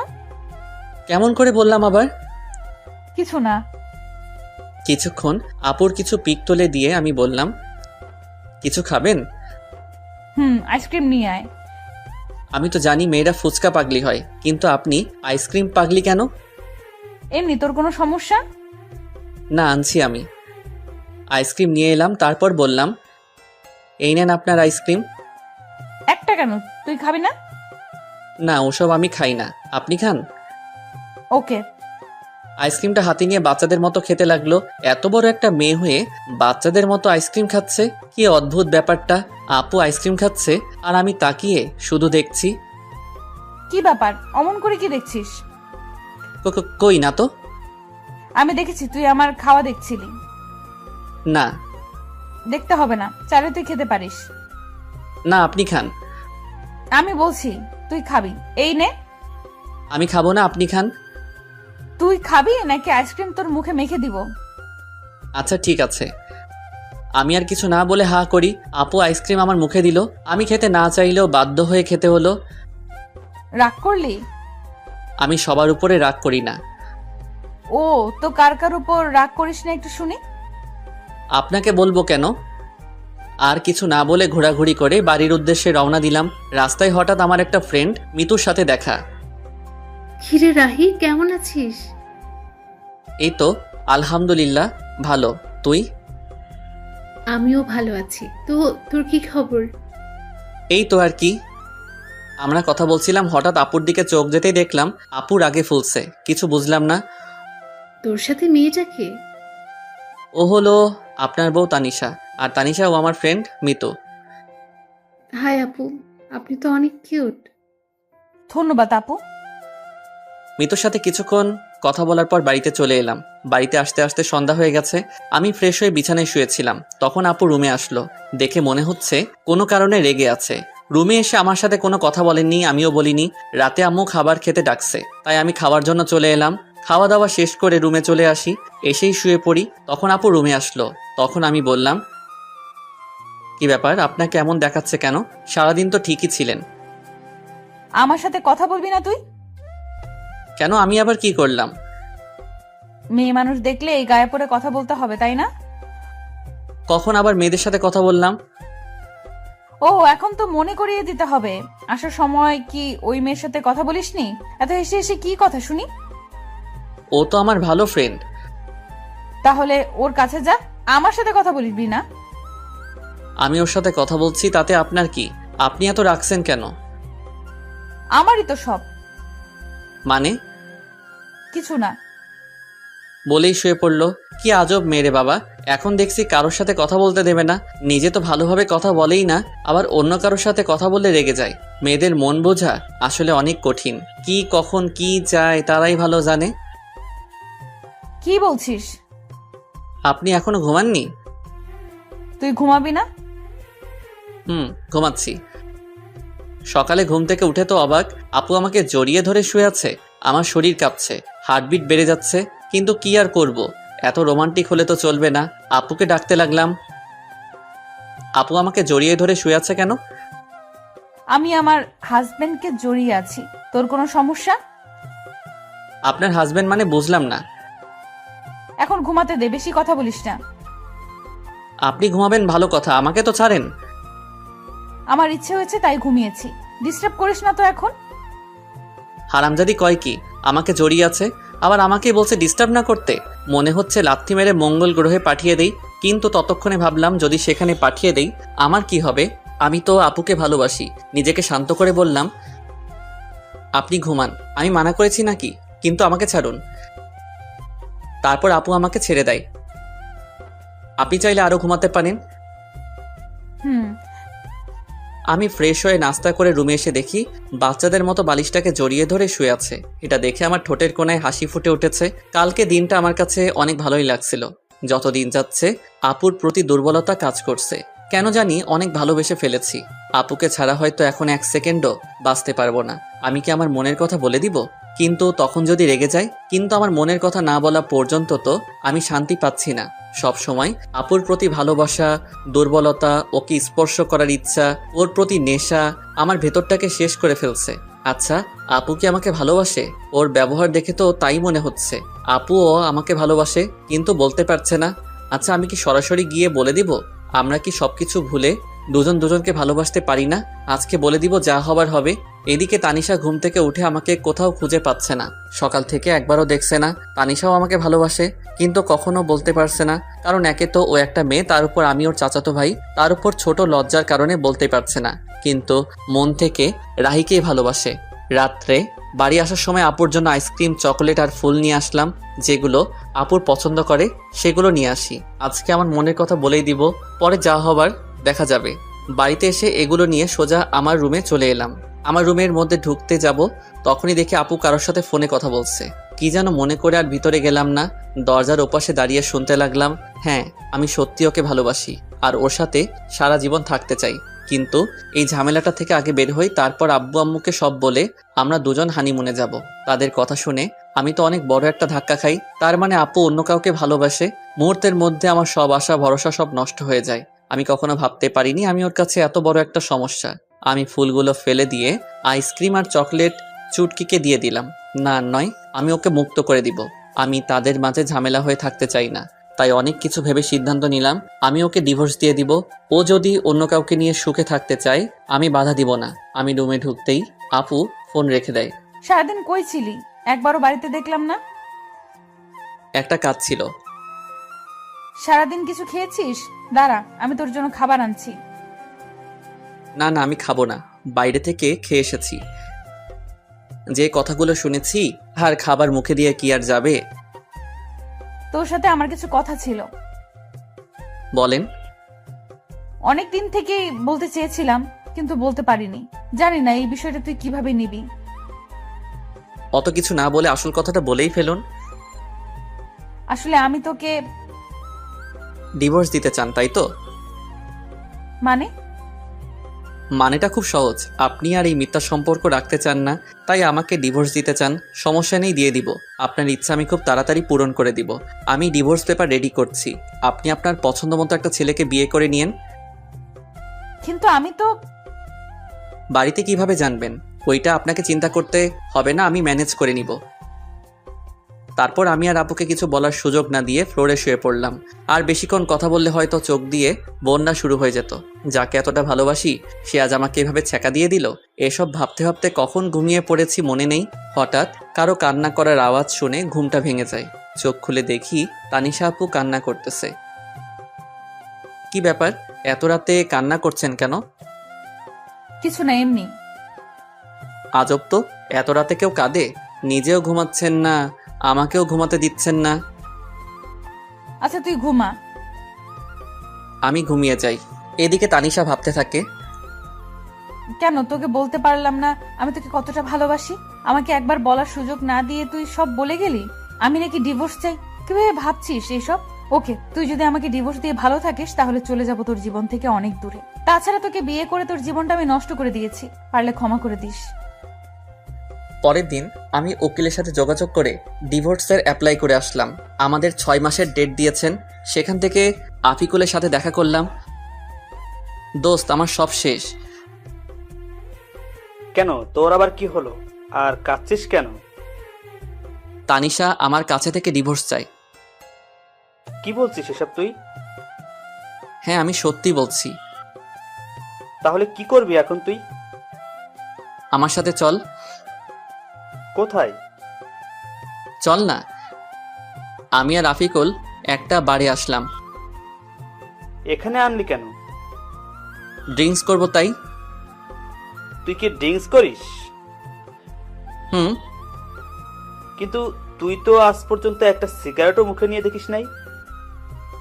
আজকের মতো তো আর কখনো কষ্ট পাই নাই। তারপর আমরা দুজনই ড্রিঙ্কস করি। আমি একটু বেশি খেয়েছি, যার কারণে নিজেকে কন্ট্রোল করতে পারছি না। তাই আফিকুল আমাকে বাড়িতে নিয়ে আসে। বাড়িতে দরজায় নক করতে তানিশা দরজা খুলে দেয়। ভাবি, আসলে আজকে রাহি একটু ড্রিঙ্ক করে ফেলেছে। আচ্ছা ঠিক আছে, আপনি ওকে ভেতরে নিয়ে আসুন। তারপর আফিকুল আমাকে রুমে রেখে চলে যায়। একটু পরে আপু আসলো। তুই ড্রিঙ্কস করেছিস? হ্যাঁ, হুম করেছি। তোর কোনো সমস্যা? তুই তো আগে এমন ছিলি না। সবসময় কি একরকম থাকতে হবে? এই বলে আমি তানিশার দিকে এগোচ্ছি আর তানিশা পিছনে যাচ্ছে। এদিকে আসছিস কেন? আমার ইচ্ছে হয়েছে, আমি আমার বউকে আদর করব, যা ইচ্ছা তাই করবো। আপনার কোনো সমস্যা? আমি তোকে আগেই বলেছিলাম। পুরো কথা শেষ হওয়ার আগে আমি ওকে ধরে ফেলি। কি করছিস? ছাড় আমাকে। আজকে আমার বউয়ের অধিকার নিয়েই ছাড়বো। এই বলে তানিশার কাছে যেতেই ধাক্কা মেরে বিছানায় ফেলে দিল। এত জোরে ধাক্কা দেয় যে আমি আর উঠতেই পারি না। একে তো নেশা করা অবস্থায় কখন যে ওখানেই ঘুমিয়ে পড়ি নিজেই জানি না। সকালে উঠে দেখি আজকে আমার আগে আপু উঠেছে। তাতে আমার কি, আমি আর ওকে নিয়ে ভাবতে চাই না। ফ্রেশ হয়ে নিচে আসলাম, কিন্তু তানিশাকে কোথাও দেখতে পাচ্ছি না। কি ব্যাপার, গেল কই? তারপর কিচেনে গেলাম। গিয়ে দেখি আম্মু আছে, তানিশা নেই। আম্মু, তানিশা কোথায়? ও তাসনিয়া রুমে আছে। আচ্ছা। তারপর তাসনিয়ার রুমে গেলাম, গিয়ে দেখি দুজনে বসে কি যেন বলছে। আমাকে দেখে তাসনিয়া বলতে লাগলো, ভাইয়া কেমন আছিস? ভালো, তুই? আমিও ভালো। ভাবিকে ডাকতে এসেছিস? না, এমনিতেই তোকে দেখতে এসেছিলাম। হ্যাঁ, আগে তো এত ভালো ছিলি না, এখন কি ব্যাপার? ভাবি যাও, ভাইয়া তোমাকে দেখতে না পেয়ে মনটাকে সান্ত্বনা দিতে পারছে না। তুই কিন্তু একটু বেশি পেকেছিস। দেখছো ভাবি, তোমার সামনে ভাইয়া আমাকে বকা দিচ্ছে। এতক্ষণ চুপ ছিল, এবার বলল, ওকে আর জ্বালাতে হবে না, চলো। তারপর আমি আর আপু চলে আসলাম। পিছনে ফিরে দেখলাম হারামিটা মিটমিট করে হাসছে। কিছু বলবি? আসলে কালকে রাতের জন্য সরি। আপু মাথা নিচু করে আছে। আসলে কালকে রাতে মনে হয় একটু বেশি করে ফেলেছি। আমি কখনো ভাবিনি এমনটা হবে। প্লিজ মাফ করে দিয়েন। আচ্ছা ঠিক আছে, তখন তুই হুঁশে ছিলি না, কিন্তু তুই ড্রিঙ্কস কেন করেছিস? এমনি, বাদ দেন। বলে চলে আসতে চাইছিলাম, এমনই সময় আপু আমার হাত টেনে ধরে। আপুর হাতের ছোঁয়ায় কেমন যেন বুকের মধ্যে ইলেকট্রিক শক লাগলো। আমাকে ইগনোর করছিস কেন? কই না তো। তাহলে বললি না কেন? এমনি ভালো লাগছে না। ও আচ্ছা, বলতে হবে না। তারপর আপু চলে যায়। সারাদিন আর একবারও কথা বলেনি। তাতে আমার কি, দুজনে দূরে দূরে থাকাই ভালো। কিছুদিন পর আবার শরীরটা অনেক খারাপ হয়ে যায়। এই কয়দিনে তানিশার সাথে দরকার ছাড়া কোনো কথা হয় নাই। তানিশাও দরকার ছাড়া কথা বলেনি। দেখি, সোজা হয়ে শো, আমি তোকে জলপট্টি দিচ্ছি। লাগবে না আমার, আমি ঠিক আছি। লাগবে না মানে? জ্বর তো এখনো কমেনি। তো কি হয়েছে, মরেই তো যাব, তার থেকে তো বেশি কিছু না। এত বেশি কেন বুঝিস সব সময়? আমি বেশি বুঝি, তাতে আপনার কি? আজব তো, এরকম করছিস কেন তুই আমার সাথে? কি করছি? কিছু না, এখন চুপ করে থাক। কিছু আর বললাম না। জানি আরো কিছু বললে হয়তো কষ্ট পাবে, আর কিছু শুনবেও না, তাই শুয়ে থাকলাম। আপু আমাকে জলপট্টি দিয়ে দিল। যতদিন পর্যন্ত সুস্থ হয়নি আমার পাশে থেকেছে, কিন্তু একবারও ভালোভাবে কথা বলেনি। এত যত্ন করিস কিন্তু ভালোবাসি কথাটা বললেও কি হয়? নিজেও কষ্ট পাবে, আমাকেও কষ্ট দিবে। ফাজিল একটা মাইয়া। কিছুদিন পর বলে ও নাকি তাদের বাড়িতে যাবে। কাল আমাকে আমাদের বাড়িতে নিয়ে যাবি? কি ব্যাপার, আগে তো বললে না না করতো, আজ বলতেই রাজি হয়ে গেল। পরের দিন আপুকে তাদের বাড়িতে নিয়ে যাই। আপুকে রেখে আসতে যাব তখন, বাবা আজকে দিনটা থেকে যা, এখনই আসলি আবার চলে যাবি? শাশুড়ি মা কথাটা বললেন। না মা, আমার কাজ আছে, ও থাকুক যতদিন থাকার, আমি পরে এসে নিয়ে যাব। আচ্ছা।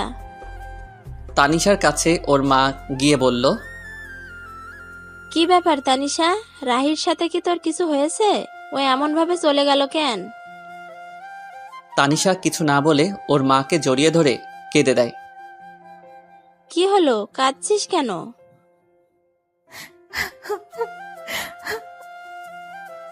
কি হয়েছে পাগলি মেয়ে, এভাবে কাঁদছিস কেন? রাহি কি তোকে কিছু বলেছে? আম্মু, আমি রাহিকে ভালোবেসে ফেলেছি, কিন্তু বলতে পারছি না। ও অন্য কিছু ভেবে আমার উপর রেগে আছে। তারপর ওর মাকে সব খুলে বলে। আমি রাহির সাথে কথা বলে দেখছি। না আম্মু, তোমাকে বলতে হবে না।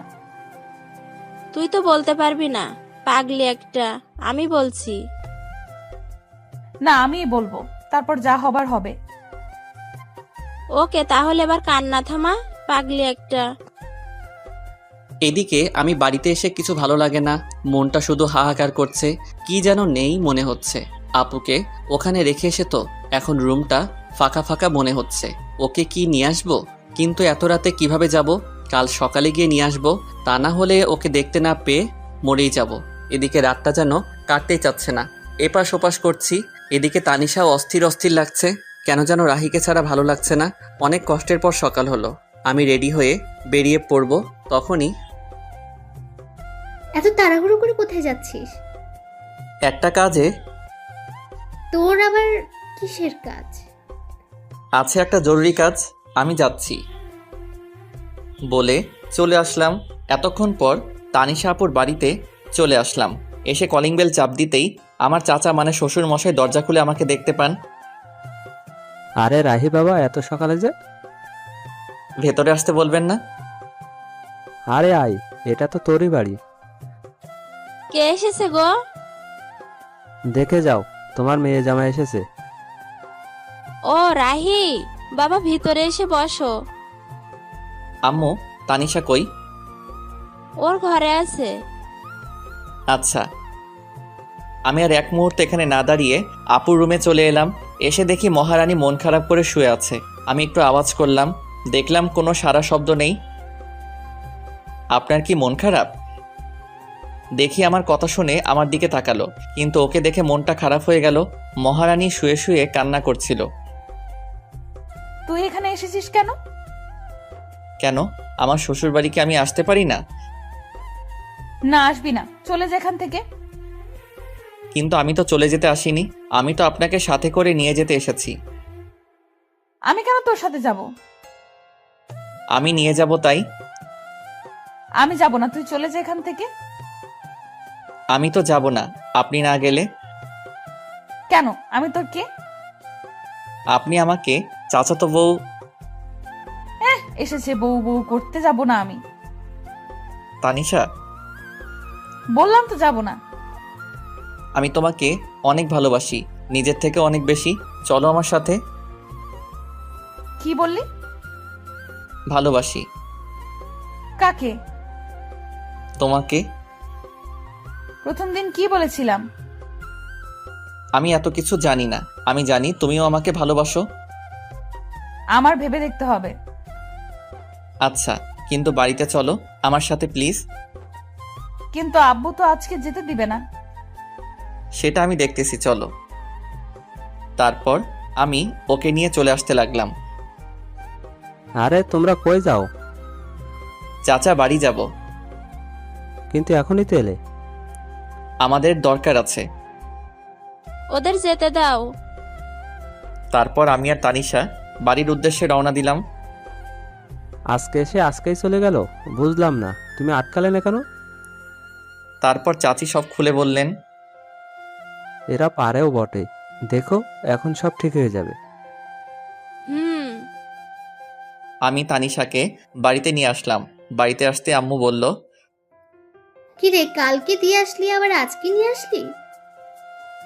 অমনিও থাকতে চাইছিল না তাই। এই জন্যই সকাল সকাল খুব জরুরি কাজ, এইটাই ছিল। আমি আর কথা না বলে তানিশাকে রুমে নিয়ে আসলাম। রুমে আসতে দেখি ও আমার দিকে রাগী লোক নিয়ে তাকিয়ে আছে। আমি ভয়ে বললাম, কি ব্যাপার, অমন করে তাকিয়ে আছেন কেন?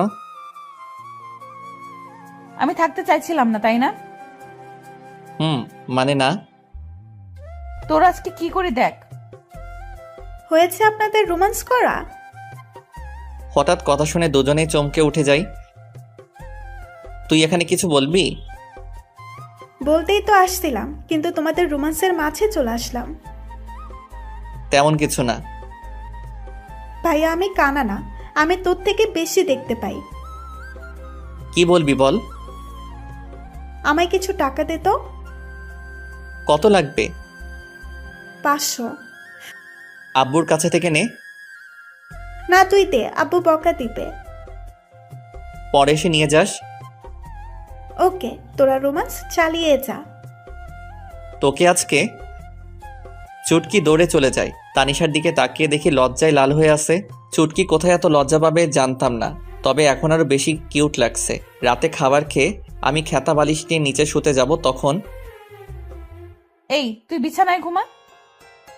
আর আপনি? আমি বিছানায় ঘুমাবো। মানে আপনি আমার সাথে ঘুমাবেন? বেশি খুশি হইস না, মাঝখানে এই বালিশ থাকবে, বালিশের এই পাশে একদম আসবি না। না হলে? তোর খবর আছে। বেডি কয় কি, বউয়ের কাছে নাকি যেতে পারবো না? কি কপাল আমার। কিছু বলছিস? না। এখন ভালো ছেলের মতো ঘুমা। আমিও ঘুমিয়ে পড়ি। মাঝরাতে হঠাৎ ঘুম ভেঙে যায়। উঠতে যাব, তখনই ভারী কিছু অনুভব করলাম। তাকিয়ে দেখি আমার বুকের উপর শুয়ে আছে আপু। আমার অনেক ভালো লাগছিল, ইচ্ছে হয়েছিল সারা জীবন এভাবে ডাকতে। আমি আর উঠলাম না, যদি ওর ঘুম ভেঙে যায়। এভাবে বুকের উপর আপুকে জড়িয়ে ধরে আমিও ঘুমিয়ে পড়লাম। সকালে আমার আগেই আপুর ঘুম ভেঙে যায়, দেখে আমি ওকে, ও আমাকে জড়িয়ে ধরে আছি। ও ওঠার চেষ্টা করতেই আমি আরও জোরে জড়িয়ে ধরি। এমনভাবে জড়িয়ে ধরে শুয়ে আছি আপু যেন বুঝতে পারে আমি ঘুমের ঘোরে জড়িয়ে আছি। যখন আমার থেকে নিজেকে ছাড়িয়ে নিতে পারছে না তখন আমাকে ডাকতে থাকে। রাহি, ওই আমি চুপ। ওঠ আর ছাড় আমাকে। ও সরি। ওকে ছেড়ে এমন ভাব করলাম যেন আমি কিছুই জানি না, আমি বুঝতে পারি নাই। ঠিক আছে। মনে মনে আমি হাসছিলাম। মাইয়া দেখি একটু একটু করে লাইনে আসছে। পরের দিন আমার আব্বু আম্মু আর চুটকি আমাদের এক আত্মীয়ের বাড়িতে যায় 2 দিনের জন্য। আম্মু যাওয়ার সময় বলে গেল যেন ওনার বৌমার খেয়াল রাখি আর ঝগড়া যেন না করি। মুই আর কি কইতাম, আমি তো এখন অবুঝ বাচ্চা। দুপুর হয়েছে, খুব খিদা লাগছে। তানিশা কই গেল? তানিশা আপু, বল। দুপুর হয়ে গেল তো, কিছু কি রান্না করছেন? খুব ক্ষুধা লাগছে। আমি তো রান্না করতে পারি না। কি মজা করছেন আমার সাথে? মজা কেন করব, আমি সত্যিই রান্না করতে পারি না। খাইতে পারেন? মানে? কিছু না। হারামজাদি কয় কি রান্না করতে পারে না, শুধু গিলতে পারে? মেয়ে হয়ে এখনো রান্না করতে শিখেননি? আম্মু কখনো রান্না করতে দেয়নি। মেয়ে মানুষ যখন হয়েছেন একটু তো রান্না করা শিখতে পারতেন। রান্না করতে পারেন না? বিয়ে করে বরকে কি করে খাওয়াতেন? এখন কি হবে আমার? বিয়ে তবে করলি কেন? শখে করি নাই, জোর করে করাইছে। যত সব। খিদের জ্বালায় কী সব বলেছি। খিদে লাগলে মাথা ঠিক থাকে না। আমি গিয়ে হোটেল থেকে খাবার এনে খেয়ে নেই। পরে মনে হলো তানিশাও কিছু খাই নাই, তাই খাবারগুলো নিয়ে ঘরে গেলাম। এই নেন, খাবারগুলো খেয়ে নেন। আমার মাথা ব্যথা করছে, আমি নিচে ঘুমাচ্ছি, আপনি খাবার খেয়ে নিয়েন। তারপর আমি গিয়ে ড্রয়িং রুমে ঘুমিয়ে পড়লাম। ঘুম ভাঙলে দেখি সন্ধ্যা নামবে। তানিশাকে ডাকতে রুমে যাই, গিয়ে দেখি খাবারগুলো যেমন রেখেছিলাম তেমনই আছে। তানিশা গেল কোথায়? সারা বাড়ি খুঁজে পেলাম না, তাই ছাদে গেলাম। গিয়ে দেখি মহারানী ছাদে দাঁড়িয়ে আছে। আমি গিয়ে ডাক দিতেই চোখ মুছে আমার দিকে তাকালো। বুঝলাম আমার কথায় অনেক কষ্ট পেয়েছে। খিদের জ্বালায় তখন আমার মাথা ঠিক ছিল না। আমার হয়তো এমনভাবে বলা ঠিক হয় নাই। এখনো খাবার খান নাই কেন? এমনি ভালো লাগছিল না। সরি, আমি আপনাকে সেভাবে বলতে চাইনি। প্লিজ আমাকে মাফ করে দিয়েন। না, সরি কেন বলছিস? তুই তো ঠিকই বলছিস। না, আমি ঠিক বলিনি। সরি, আমার উপর রাগ করে থাকবেন না। আচ্ছা, রাগ করে নাই। সত্যি? সত্যি। তাহলে চলুন, এখন খাবেন। এখন? সারাদিন তো কিছুই খান নাই। তারপর আমি ওকে জোর করে এনে খাওয়ার জন্য বসিয়ে দিলাম। ও খাচ্ছিল, আমি চেয়ে চেয়ে দেখছিলাম। কি ব্যাপার, এমন করে আমার খাওয়া কি দেখছিস? কই না তো। আমি দেখছি তুই আমার খাওয়া দেখছিলি। দেখছি তো, কি হয়েছে? কেন, আমার নজর লাগবে না বুঝি? আমি আমার বউয়ের খাওয়া দেখছি, তাতে আপনার কি? কে তোর বউ? কেন কি বললি? কে তোর বউ? আপনি খান, আমি আসছি। এখন আবার কই যাস? রাতের খাবার আনতে। আপনি তো আর রান্না করতে পারবেন না। পরের দিন এভাবেই চলে গেল। তার পরের দিন বাড়িতে সবাই এলো। এইদিকে মনে মনে আমি একটা প্ল্যান করতে থাকি। পরের দিন সকালে ঘুম থেকে উঠে দেখি তানিশা আমাকে আজকেও জড়িয়ে ধরে আছে। আমিও উঠি না, কারণ এই সময়টা আমার কাছে খুব ভালো লাগে। সারাদিনে ওর এতটাই কাছে আসতে পারি, এটাই আমার জীবনের অনেক কিছু। সারা জীবন আমি ওকে আমার বুকের মধ্যে জায়গা দিতে চাই, যেন কখনো সে হারিয়ে না যায়। আজকে তানিশা ওর ফ্রেন্ডদের সাথে দেখা করতে গেছে। তোর কিছু ভালো লাগছে না। এর মাঝে আমার ফোনটা বেজে উঠলো। ফোন হাতে নিয়ে দেখি এক বড় ভাইয়ের ফোন। ফোন রিসিভ করলাম। রাহি বলছো? হ্যাঁ ফয়সাল ভাই, বলেন। তুই চাকরির কথা বলেছিস না? ভাই, বলেছিলাম। আমার এক আঙ্কেলের অফিসে তোর চাকরির ব্যবস্থা করেছি, তুই এই ঠিকানায় আয়। ভাই, আমি আসছি। ফয়সাল ভাইয়ের দেওয়ার ঠিকানায় আমি চলে গেলাম। তারপর ওনার সাথে দেখা করলাম, কাজ হয়ে গেল। আমিও চলে আসি। রাস্তা দিয়ে হাঁটছিলাম, হঠাৎ তানিশার মতো কাউকে দেখতে পেলাম। একটু এগিয়ে গিয়ে দেখি ও রাস্তায় অন্য পাশে আর ও ফ্রেন্ড অন্য পাশে। তানিশার সাথে একটা ছেলে আছে। ওই ছেলেটা কে আর তানিশার সাথে কি করছে একটু এগিয়ে গেলাম, গিয়ে দেখি তানিশার হাত ধরে টানছে। এটা দেখে তো আমার মাথায় গরম হয়ে গেছে। তানিশার হাত ধরে টানছে আর কি যেন বলেছে। তানিশা, আমি তোকে অনেক ভালোবাসতাম, কি করলি তুই এটা? দেখ ইমন, আমার হাত ছাড়। আমি তোকে আমার ভালো একটা ফ্রেন্ড ভাবতাম, আর কিছু না। আর আমার বিয়ে হয়ে গেছে, তুই তো জানিসই সব। কি আছে ওই রাহির মধ্যে যা আমার মাঝে নাই? সেটা তুই নিজেকে জিজ্ঞেস কর। হাত ছাড় আমার। ঠিক আছে, এক রাতের জন্য হলেও তো তুই আমার হবি। বিশ্বাস কর, তোকে এক রাত নিজের করে পাওয়ার জন্য অনেক অপেক্ষা করেছি আমি। এমনিতেই মাথাটা গরম ছিল, তার উপর এমন কথা শুনে নিজেকে আর কন্ট্রোল করতে পারলাম না। সোজা গিয়ে ছেলেটার মুখে একটা ঘুষি দিলাম। এতে ছেলেটা কিছুটা দূরে সরে গেল। আমাকে দেখে আপু অবাক হয়ে তাকিয়ে আছে। তারপর আমি ছেলেটাকে ইচ্ছে মতো মারলাম। তানিশা আমাকে আটকাতে চেষ্টা করছে। আমি ছুটে গিয়ে তাকে অনেক মেরেছি। আমার তানিশাকে স্পর্শ করেছে, আজকে মেরেই ফেলবো। এমন সময় আশেপাশে মানুষ জড়ো হয়ে যায়। আমি তানিশার হাত ধরে বাড়িতে নিয়ে আসি। তানিশার উপর প্রচুর রাগ হচ্ছে, কিন্তু কিছু বললাম না। তানিশাও বুঝতে পারছে আমি অনেক রেগে, আমি তাই আর কিছু বললাম না। রাতে আম্মু খাবার খাওয়ার জন্য ডাকছে, আমি খাবো না বলে দিছি। তানিশাও একবার ডাকলো খাবার জন্য, আমি না করে দিছি। তুই কি আমার উপর রাগ করে আছিস? বল না। আমি তোকে কিছু জিজ্ঞেস করেছি। কি জানতে চান? আমি রেগে আছি কি না? হ্যাঁ, আমি রেগেই আছি। আমার বউয়ের হাত ধরে টানাটানি করবে, আজে বাজে কথা বলবে, রাগ হবে না তো কি হবে? কেন গিয়েছিলে তাদের সাথে দেখা করতে? সরি, আমার ভুল হয়ে গেছে, রাগ করিস না। আমি জানতাম না এমন হবে। আপনি আরো অনেক কিছু জানেন না। কি? কিছু না। তাহলে রেগে থাকিস না প্লিজ। আমার দিকে তাকিয়ে একটু হাসি দে। আমি আর কি রাগ করে থাকবো? ওর মায়াবী চেহারা দেখলেই সবকিছু ভুলে যাই। ভালোবাসা মানুষের উপর, আর যাই হোক রাগ করে থাকা যায় না। তারপর একটা হাসি দিলাম। এই তো গুড বয়। অনেকদিন ফেসবুকে ঢোকা হয় না, তাই একটু ফেসবুকে ঢুকলাম। সময় কাটছিল না, তাই ভাবলাম 3-4টা মেয়ের সাথে চ্যাটিং করলে 2-3 ঘন্টা এমনি কেটে যাবে। তাই আমি ফেসবুকে চ্যাটিং করছিলাম। কখন যে আমার পাশে তানিশা এসে বসে আছে আমার খেয়ালই করি নাই। দেখলাম আমার চ্যাটিংও মনোযোগ দিয়ে দেখছে আর রাগে ফুলছে। মনে মনে ভাবলাম আজকে আমাকে কে বাঁচাবে, কিন্তু না, আমার সাথে কিছুই হলো না। আমার বদলে আমার শখের মোবাইলটা শহীদ হইল। আমার হাত থেকে ফোনটা নিয়ে ফ্লোরে আছাড় মারে।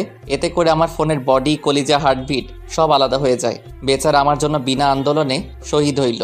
আমার এত শখের মোবাইলটা হারামজাদি ভেঙে ফেললো। পরের দিন আমার অফিসে জয়নিং ডেট ছিল। সকালে ঘুম থেকে উঠে আমি জরুরি কাগজপত্র নিয়ে বেরিয়ে পড়লাম। রাহি, কোথায় যাস? আম্মু আজকে একটা চাকরির ইন্টারভিউ আছে। ওকে, ভালো করে ইন্টারভিউ দিস। ওকে আম্মু। আম্মু কাছ থেকে বিদায় নিয়ে অফিসে এসে বসে আছি। এক পিয়ন এসে আমাকে ডাক দিল। মিস্টার রাহি, স্যার আপনাকে ভেতরে ডাকছেন। আমি ভিতরে যাই। May I come in sir? Yes come in. তুমি রাহি তাই না? জি স্যার। কাল আমাকে ফয়সাল সব বলেছিল তোমার কথা। তোমার ফাইলগুলো আমাকে দাও। এই নেন। মিস্টার সাব্বির, ওনাকে ওনার কেবিন দেখিয়ে দিন। ওনার পিয়ন কে বললেন? আসুন আমার সাথে। চলুন। উনি আমাকে কেবিন দেখিয়ে চলে গেল। আমি কিছুক্ষণ বসেছিলাম, তারপর স্যার ডাকলো। স্যার, আমার চাকরি হয়ে যাবে তো? আরে তোমার চাকরি তো কালকেই হয়ে গেছে। আমি শুধু তোমার ফাইলগুলো একটু দেখছিলাম। সত্যি স্যার? এবার বলো, তোমার স্যালারি কত দিলে চলবে? আমি কি বলবো স্যার, আপনি বলেন। 30,000 হলে চলবে? আপনি যা ভালো বোঝেন স্যার। ফয়সাল আমার ছেলের মতো, তাই তুমি কোনো চিন্তা করো না। আজ থেকে তুমি এই কোম্পানির ম্যানেজার। ওকে? ধন্যবাদ স্যার। তারপর আমি অফিস থেকে চলে আসি। আজকে আমার অনেক খুশি লাগছে। হঠাৎ মনে পড়লো আজকে তো তানিশার জন্মদিন, ওকে আজকে সারপ্রাইজ দিতে হবে। বাড়ি আসার সময় সব জিনিসপত্র নিয়ে এলাম, আর সবার জন্য মিষ্টিও নিয়ে এলাম। আম্মু দরজা খুলে দিতেই আম্মুকে মিষ্টি খাওয়ালাম। মিষ্টি কি জন্য? আম্মু, আমার নতুন চাকরি হয়ে গেছে। এটা তো খুব ভালো কথা, তোর আব্বু শুনলে অনেক খুশি হবে। আম্মু, চুটকি কই? কি ব্যাপার, আজকে তানিশাকে না খুঁজে তাসনিয়াকে? আম্মু, তুমি না? ওর ঘরে আছে। আমি গিয়ে চুটকির সাথে দেখা করলাম, তারপর রুমে চলে এলাম। তানিশাকে বললাম আমার সাথে একটু আসতে। কোথায় যাব? আমার সাথে চলুন না। তারপর আমি ওকে ছাদে নিয়ে গেলাম। ছাদে যাওয়ার আগেই আমি ওর চোখ বন্ধ করে নিলাম। কি করিস? চুপ। আমি ছাদে নিয়ে গিয়ে চোখ ছেড়ে দেই। তানিশা চোখ খুলে অবাক হয়ে যায়। ছাদের মধ্যে মোমবাতি দিয়ে লেখা happy birthday to you Tanisha. আমি ওর সামনে হাঁটু গেড়ে বসে বললাম, happy birthday Tanisha. Thank you so much. I love you Tanisha, I really love you. এই বলে আমি তানিশার হাতে আংটি পরিয়ে দেই, কিন্তু এর মধ্যে তানিশার কোনো রিয়াকশন নেই। আমি অবাক হয়ে যাই। কিছু বলছো না যে? আমি কি তোমার ভালোবাসার যোগ্য না? সেটা না। আজকে যদি তুমি কিছু একটা না বলো তাহলে আমি বলি চাকু নিয়ে হাতে ধরি। কি করছিস কি? আজকে যদি ভালোবাসার কথা না বলো তাহলে আজকে আমি হাত কেটে ফেলবো, আর এই জীবন রাখতে চাই না। বলেই চাকু দিয়ে হাতে টান দিতেই যাব, তখন তানিশা দৌড়ে এসে চাকু ফেলে দিয়ে জড়িয়ে ধরে কান্না করতে করতে, কি করছিস তুই? তোর কিছু হলে আমার কি হবে? কেন? তুমি তো আমাকে ভালোবাসো না। কে বলছে? অনেক ভালোবাসি তোকে। তাহলে বলনি কেন আগে? এমনি। তুই কখনো বলেছিস? বলেছি। ভালো করছিস। ভালোবাসি। জানি তো। অনেকক্ষণ তানিশা আর আমি একে অপরকে জড়িয়ে ধরে থাকি। কেকটা কাটো। তোর মনে ছিল? আমার একমাত্র বউয়ের জন্মদিন আমার মনে থাকবে না? হয়েছে হয়েছে, আর পাম মারতে হবে না। তারপর আমি আর তানিশা মিলে কেকটা কাটি। আমি ওকে খাইয়ে দেই আর ও আমাকে খাইয়ে দেয়। এই মুহূর্তটা আমার কাছে মনে হলো নতুন অনুভূতি। এতদিন পর আজকে আমার খুশি লাগছে। অনেক রাত হয়েছে, চলো এখন। এমন ভাবে যাব না। তাহলে? আমি হেঁটে যেতে পারবো না। তাহলে কিভাবে যাবেন? বুঝতে পারছিলাম ও আমার খুলে উঠে যাওয়া কথা বলছে, তার জন্য এমন করে বলেছে। আমি না বোঝার ভান করলাম। সব কথা কি মুখে বলতে হয়? বুঝতে পারছি। বলে তানিশাকে খুলে তুলে নিলাম, আমার গলা জড়িয়ে ধরলো। আমি ছাদ থেকে ওকে রুমে নিয়ে আসলাম। রুমে এসে তো তানিশা অবাক হয়ে যায়। রুমটা এত সুন্দর করে কে সাজালো? তানিশার পছন্দ সব ফুল দিয়ে সাজানো। পছন্দ হয়েছে? অনেক। কে করলো এসব? সেটা না হয় পরে জানবে। ওকে। তারপর আমি দরজা লাগিয়ে তানিশাকে বিছানায় ফেলে দেই। আমি তানিশার উপরে উঠে ওকে দেখতে থাকি। তানিশা আমাকে ধাক্কা দেয়, কিন্তু লাভ হয় না। আমি ওর কাছে যেতেই তানিশা লজ্জায় চোখ বন্ধ করে নেয়। আমি ওর গোলাপি ঠোঁটে কিস করতেই ও কেঁপে ওঠে। আমি আস্তে আস্তে ওর ঠোঁটে কিস করতে করতে গলায় কিস করি। এরপর তানিশা নিজেই আমার উপর ঠোঁটে কিস করতে শুরু করে। তারপর আমার দুজনেই হারিয়ে যাই ভালোবাসার অতল সাগরে। সকালে আমার আগেই তানিশার ঘুমটা ভেঙে যায়। তানিশা দেখে আজকেও আমার বুকের উপর শুয়ে আছে। তানিশার কাছে আজকে সকালটা একদম অন্যরকম। অনেক খুশি খুশি লাগছে, কিন্তু কাল রাতের কথা মনে পড়তেই কিছুটা লজ্জা পাই। তাকিয়ে দেখে এখনো রাহি ঘুমিয়ে আছে। তাই রাহির কপালে আলতো করে একটা কিস দেয়। এতে রাহি তানিশাকে আরো শক্ত করে জড়িয়ে ধরে। তানিশা বুঝতে পারে রাহি জেগে আছে এখনো, তাই রাহির কাছ থেকে ছাড়ার জন্য চেষ্টা করে, কিন্তু পারে না। রাহি আরো শক্ত করে জড়িয়ে ধরে কিস দেয়। কি মশাই, সারা রাত তো ঘুমাতে দেন নাই, এখন আবার কি? এখন ওইটা? একদম না, সারা রাত আদর করে শখ মেটেনি। না, এখন একটু। No mister. ওকে একটা কিস তো দিবা? ওকে, চোখ বন্ধ করো। কেন? এখন আবার লজ্জা কি? চোখ বন্ধ করতে বলছি, বন্ধ করো। ওকে। আমি চোখ বন্ধ করলাম। একটু পর তানিশা ওর ঠোঁটে আমার ঠোঁটের সাথে এক করে দিল। বাহ, সকাল সকাল এমন মিষ্টিকে ঘুম ভাঙলে লাইফটাই সুন্দর হয়ে যেত। তারপর তানিশা গোসল করতে চলে যায়। আমি শুয়ে রইলাম। তানিশা গোসল করে এসে দেখে আমি এখনো ঘুমিয়ে আছি। কি ব্যাপার, উঠবে না নাকি সারাদিন শুয়ে থাকবে? এই শোনো। তানিশা চুল মুছতে মুছতে আমার কাছে আসতেই আমি টান দিয়ে আমার কাছে নিয়ে আসি। এতে ওর ভিজা চুল আমার মুখের উপরে পড়ে। চুল থেকে এত সুন্দর সুগন্ধি আসছিল, সেটা মনে হয় সব পারফিউমকে হার মানাবে। তানিশা আমাকে মুখের উপর থেকে চুলগুলো সরিয়ে নেয়, মেজাজটা খারাপ করে দিল। কত সুন্দর লাগছিল, দিল তো 12টা বাজিয়ে। কি হলো এটা? তুমি তো আমাকে তোমার উপর ফেলে দিলে। চুলগুলো কেন সরালে? কত ভালো লাগছিল। আমি জানি না কি মাথা মোটা। কি বললে? কিছু না। আজকে তোমাকে এত সুন্দর লাগছে কেন?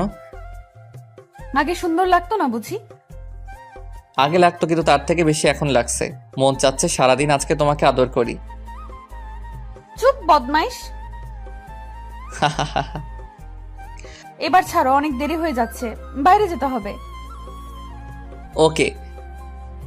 তানিশা চলে যায়, আমিও ঘুম থেকে উঠে ফ্রেশ হতে যাই। তানিশা কিচেনে আম্মুর কাছে গিয়েছে রান্না শিখতে। তুই এখানে কেন এলি? আমাকে তো কোনো কাজই করতে দাও না, তোমার একটু হেল্প করি। কি ব্যাপার, তুমি এইভাবে হাসতেছো কেন? তোকে কাজ করতে হবে না, রাহির কাছে যা। যাচ্ছি, তবে হাসছো কেন বলবে তো? তারপর তানিশা চলে যায় আমার কাছে। কি ব্যাপার ম্যাডাম? আম্মু আমাকে দেখে বারবার এভাবে হাসছে কেন? কি বলো? হ্যাঁ বললাম, হাসছো কেন? বলে কিছু না, তোমার কাছে যেতে বলেছে। আমি ওর দিকে একটু ভালো করে তাকিয়ে হাত ধরে ঘরে নিয়ে আসলাম। কি হলো, এইভাবে নিয়ে আসলে কেন? এই দেখো। আমি আয়নার কাছে ওকে দাঁড় করিয়ে গলায় আর ঘাড়ে দেখালাম। ও আল্লাহ, এসব দাগ! তুমি এসব না দেখে গিয়েছিলে কেন? আমি বুঝি নাই। সরি, কাল রাত হয়তো অনেক ব্যথা লেগেছে তোমার। আমার এমন করা ঠিক হয়নি। তোমার ভালোবাসার কাছে কখন যে ব্যথা লেগেছে বুঝতেই পারি নাই। আমি সকালে নাস্তা করে অফিসে চলে গেলাম। আজকে প্রথম দিন, তাই লেট করলাম না। আমি অফিসে চলে আসায় তানিশার ভালো লাগছিল না, তাই ও চুটকির কাছে যায়। কি ব্যাপার ভাবি, আজকে তুমি এত সকালে উঠেছো? রোজই তো উঠি। আমি তো ভাবছি আজকে সারাদিন ঘুমাবে। কেন? কালকে রাতে এত কিছু করলাম তোমাদের জন্য, আমি তো ভাবছি আজকে সারাদিন তুমি ঘুমাবে। কি তার মানে তুই ঘরটা সাজাইছিলি? জি, আর আমি জানতাম তোমাকে ভাই সারপ্রাইজ দিবে। আগে থেকেই সব জানতি, আমাকে বললি না? শয়তাননি। বললে ভাই আর কি হতো, আমার ভাই আমার কিউট ভাবিটাকে কত ভালোবাসে।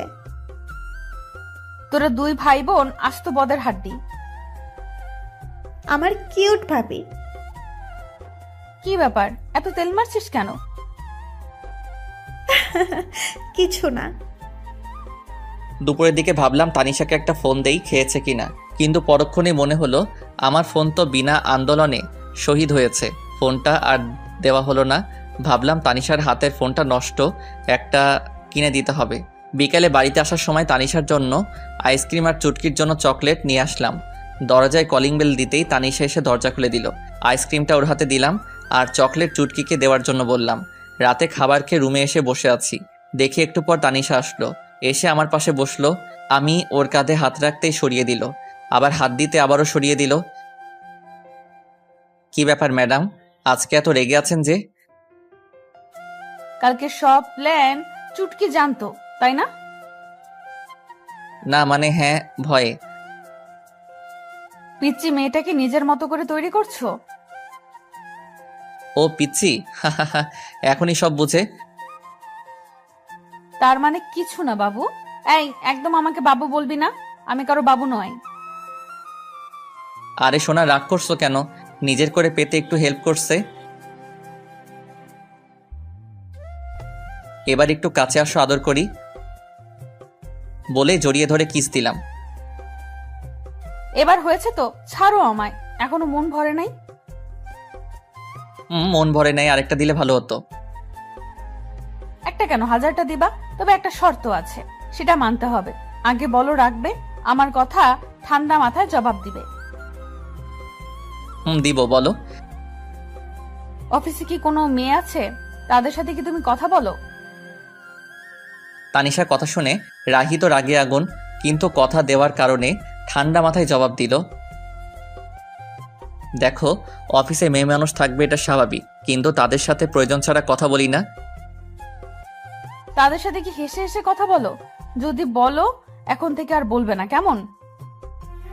ঠিক আছে, কিন্তু তারা যদি বলে? বলবে এসব ঠিক নয়, আর বেশি বললে বলবে বউ বারণ করছে। কিন্তু অফিসে সবাই তো জানে আমি এখনো বিয়ে করিনি। কি? ওই হারামজাদা, তুই আমাকে বিয়ে করিস নাই, আদর করিস নাই, তারপরও কেন বলিস নাই তোর বিয়ে হয়েছে? এখন বুঝেছি, আমায় রেখে তুই অন্য মেয়েদের সাথে প্রেম করে বেড়াস। ছি ছি, তুই এত খারাপ। আরে কি বলো, কার সাথে প্রেম করতে যাব? আর কেনই বা করব, ঘরে এত সুন্দর বউ থাকতে। তুমি সত্যি অন্য মেয়েদের সাথে প্রেম করো না? না রে বাবা, সত্যি কারোর সাথে প্রেম করি না। আর তুমি এতদিনে এই চিনলে আমাকে? কাল অফিসে গিয়ে সবাইকে বলে দিবে তোমার বিয়ে হয়েছে। আর যদি না বলো তাহলে তোমার সাথে কখনো কথা বলবো না, তোমাকে আদর করব না, বলে দিলাম কিন্তু। বলবো। এই তো আমার লক্ষ্মী জামাই। সকালে। এই তুমি ওঠো, সকাল হয়েছে, অফিসে যেতে হবে না? উঠছি। উঠছি মানে? তাড়াতাড়ি ওঠো, না হলে পানি ঢেলে দিব। এই যে উঠে পড়েছি, আর আমি আগেই টের পেয়েছি, কিন্তু ইচ্ছে করে উঠিনি। কেন কেন? দেখলাম আমার বউটা ঠিকঠাক কাজ করতে পারে কিনা। ভালো করেছেন জনাব, এখন গিয়ে ফ্রেশ হয়ে নিন, আমি নাস্তা রেডি করছি। আমি ফ্রেশ হয়ে নাস্তা করে নিলাম। এই যে কাল কি বলেছিলাম সব মনে আছে তো? সব মনে আছে। আরেকটি কথা মনে করেও করতে পারছি না, মনে মনে ভাবছি। কি হলো এইভাবে দাঁড়িয়ে আছো যে, অফিস যাবে না? তো কি করব, তুমি যেতে দিলে কই? আমি আবার কি করলাম? তোমাকে টেনে ধরেছি নাকি? ধরেছে, ওই তো এখন একটা কিস দিয়েছো না বলেছো। ও আমি তো ভুলেই গেছিলাম, তার জন্য বুঝি আমার বরটা রাগ করে দাঁড়িয়ে আছে। দাঁড়াও দিচ্ছি। কিন্তু এখন আর রাগ হচ্ছে না। আমি তানিশার কাছে থেকে বিদায় নিয়ে অফিসে চলে এলাম। আজ একটু খুশি খুশি লাগছে। তানিশার কথা ভাবছিলাম, হঠাৎ কারো আসার শব্দ শুনে আমি চমকে উঠলাম। স্যার, এসে বিরক্ত করলাম না তো? না, কি জন্য এসেছেন বলুন।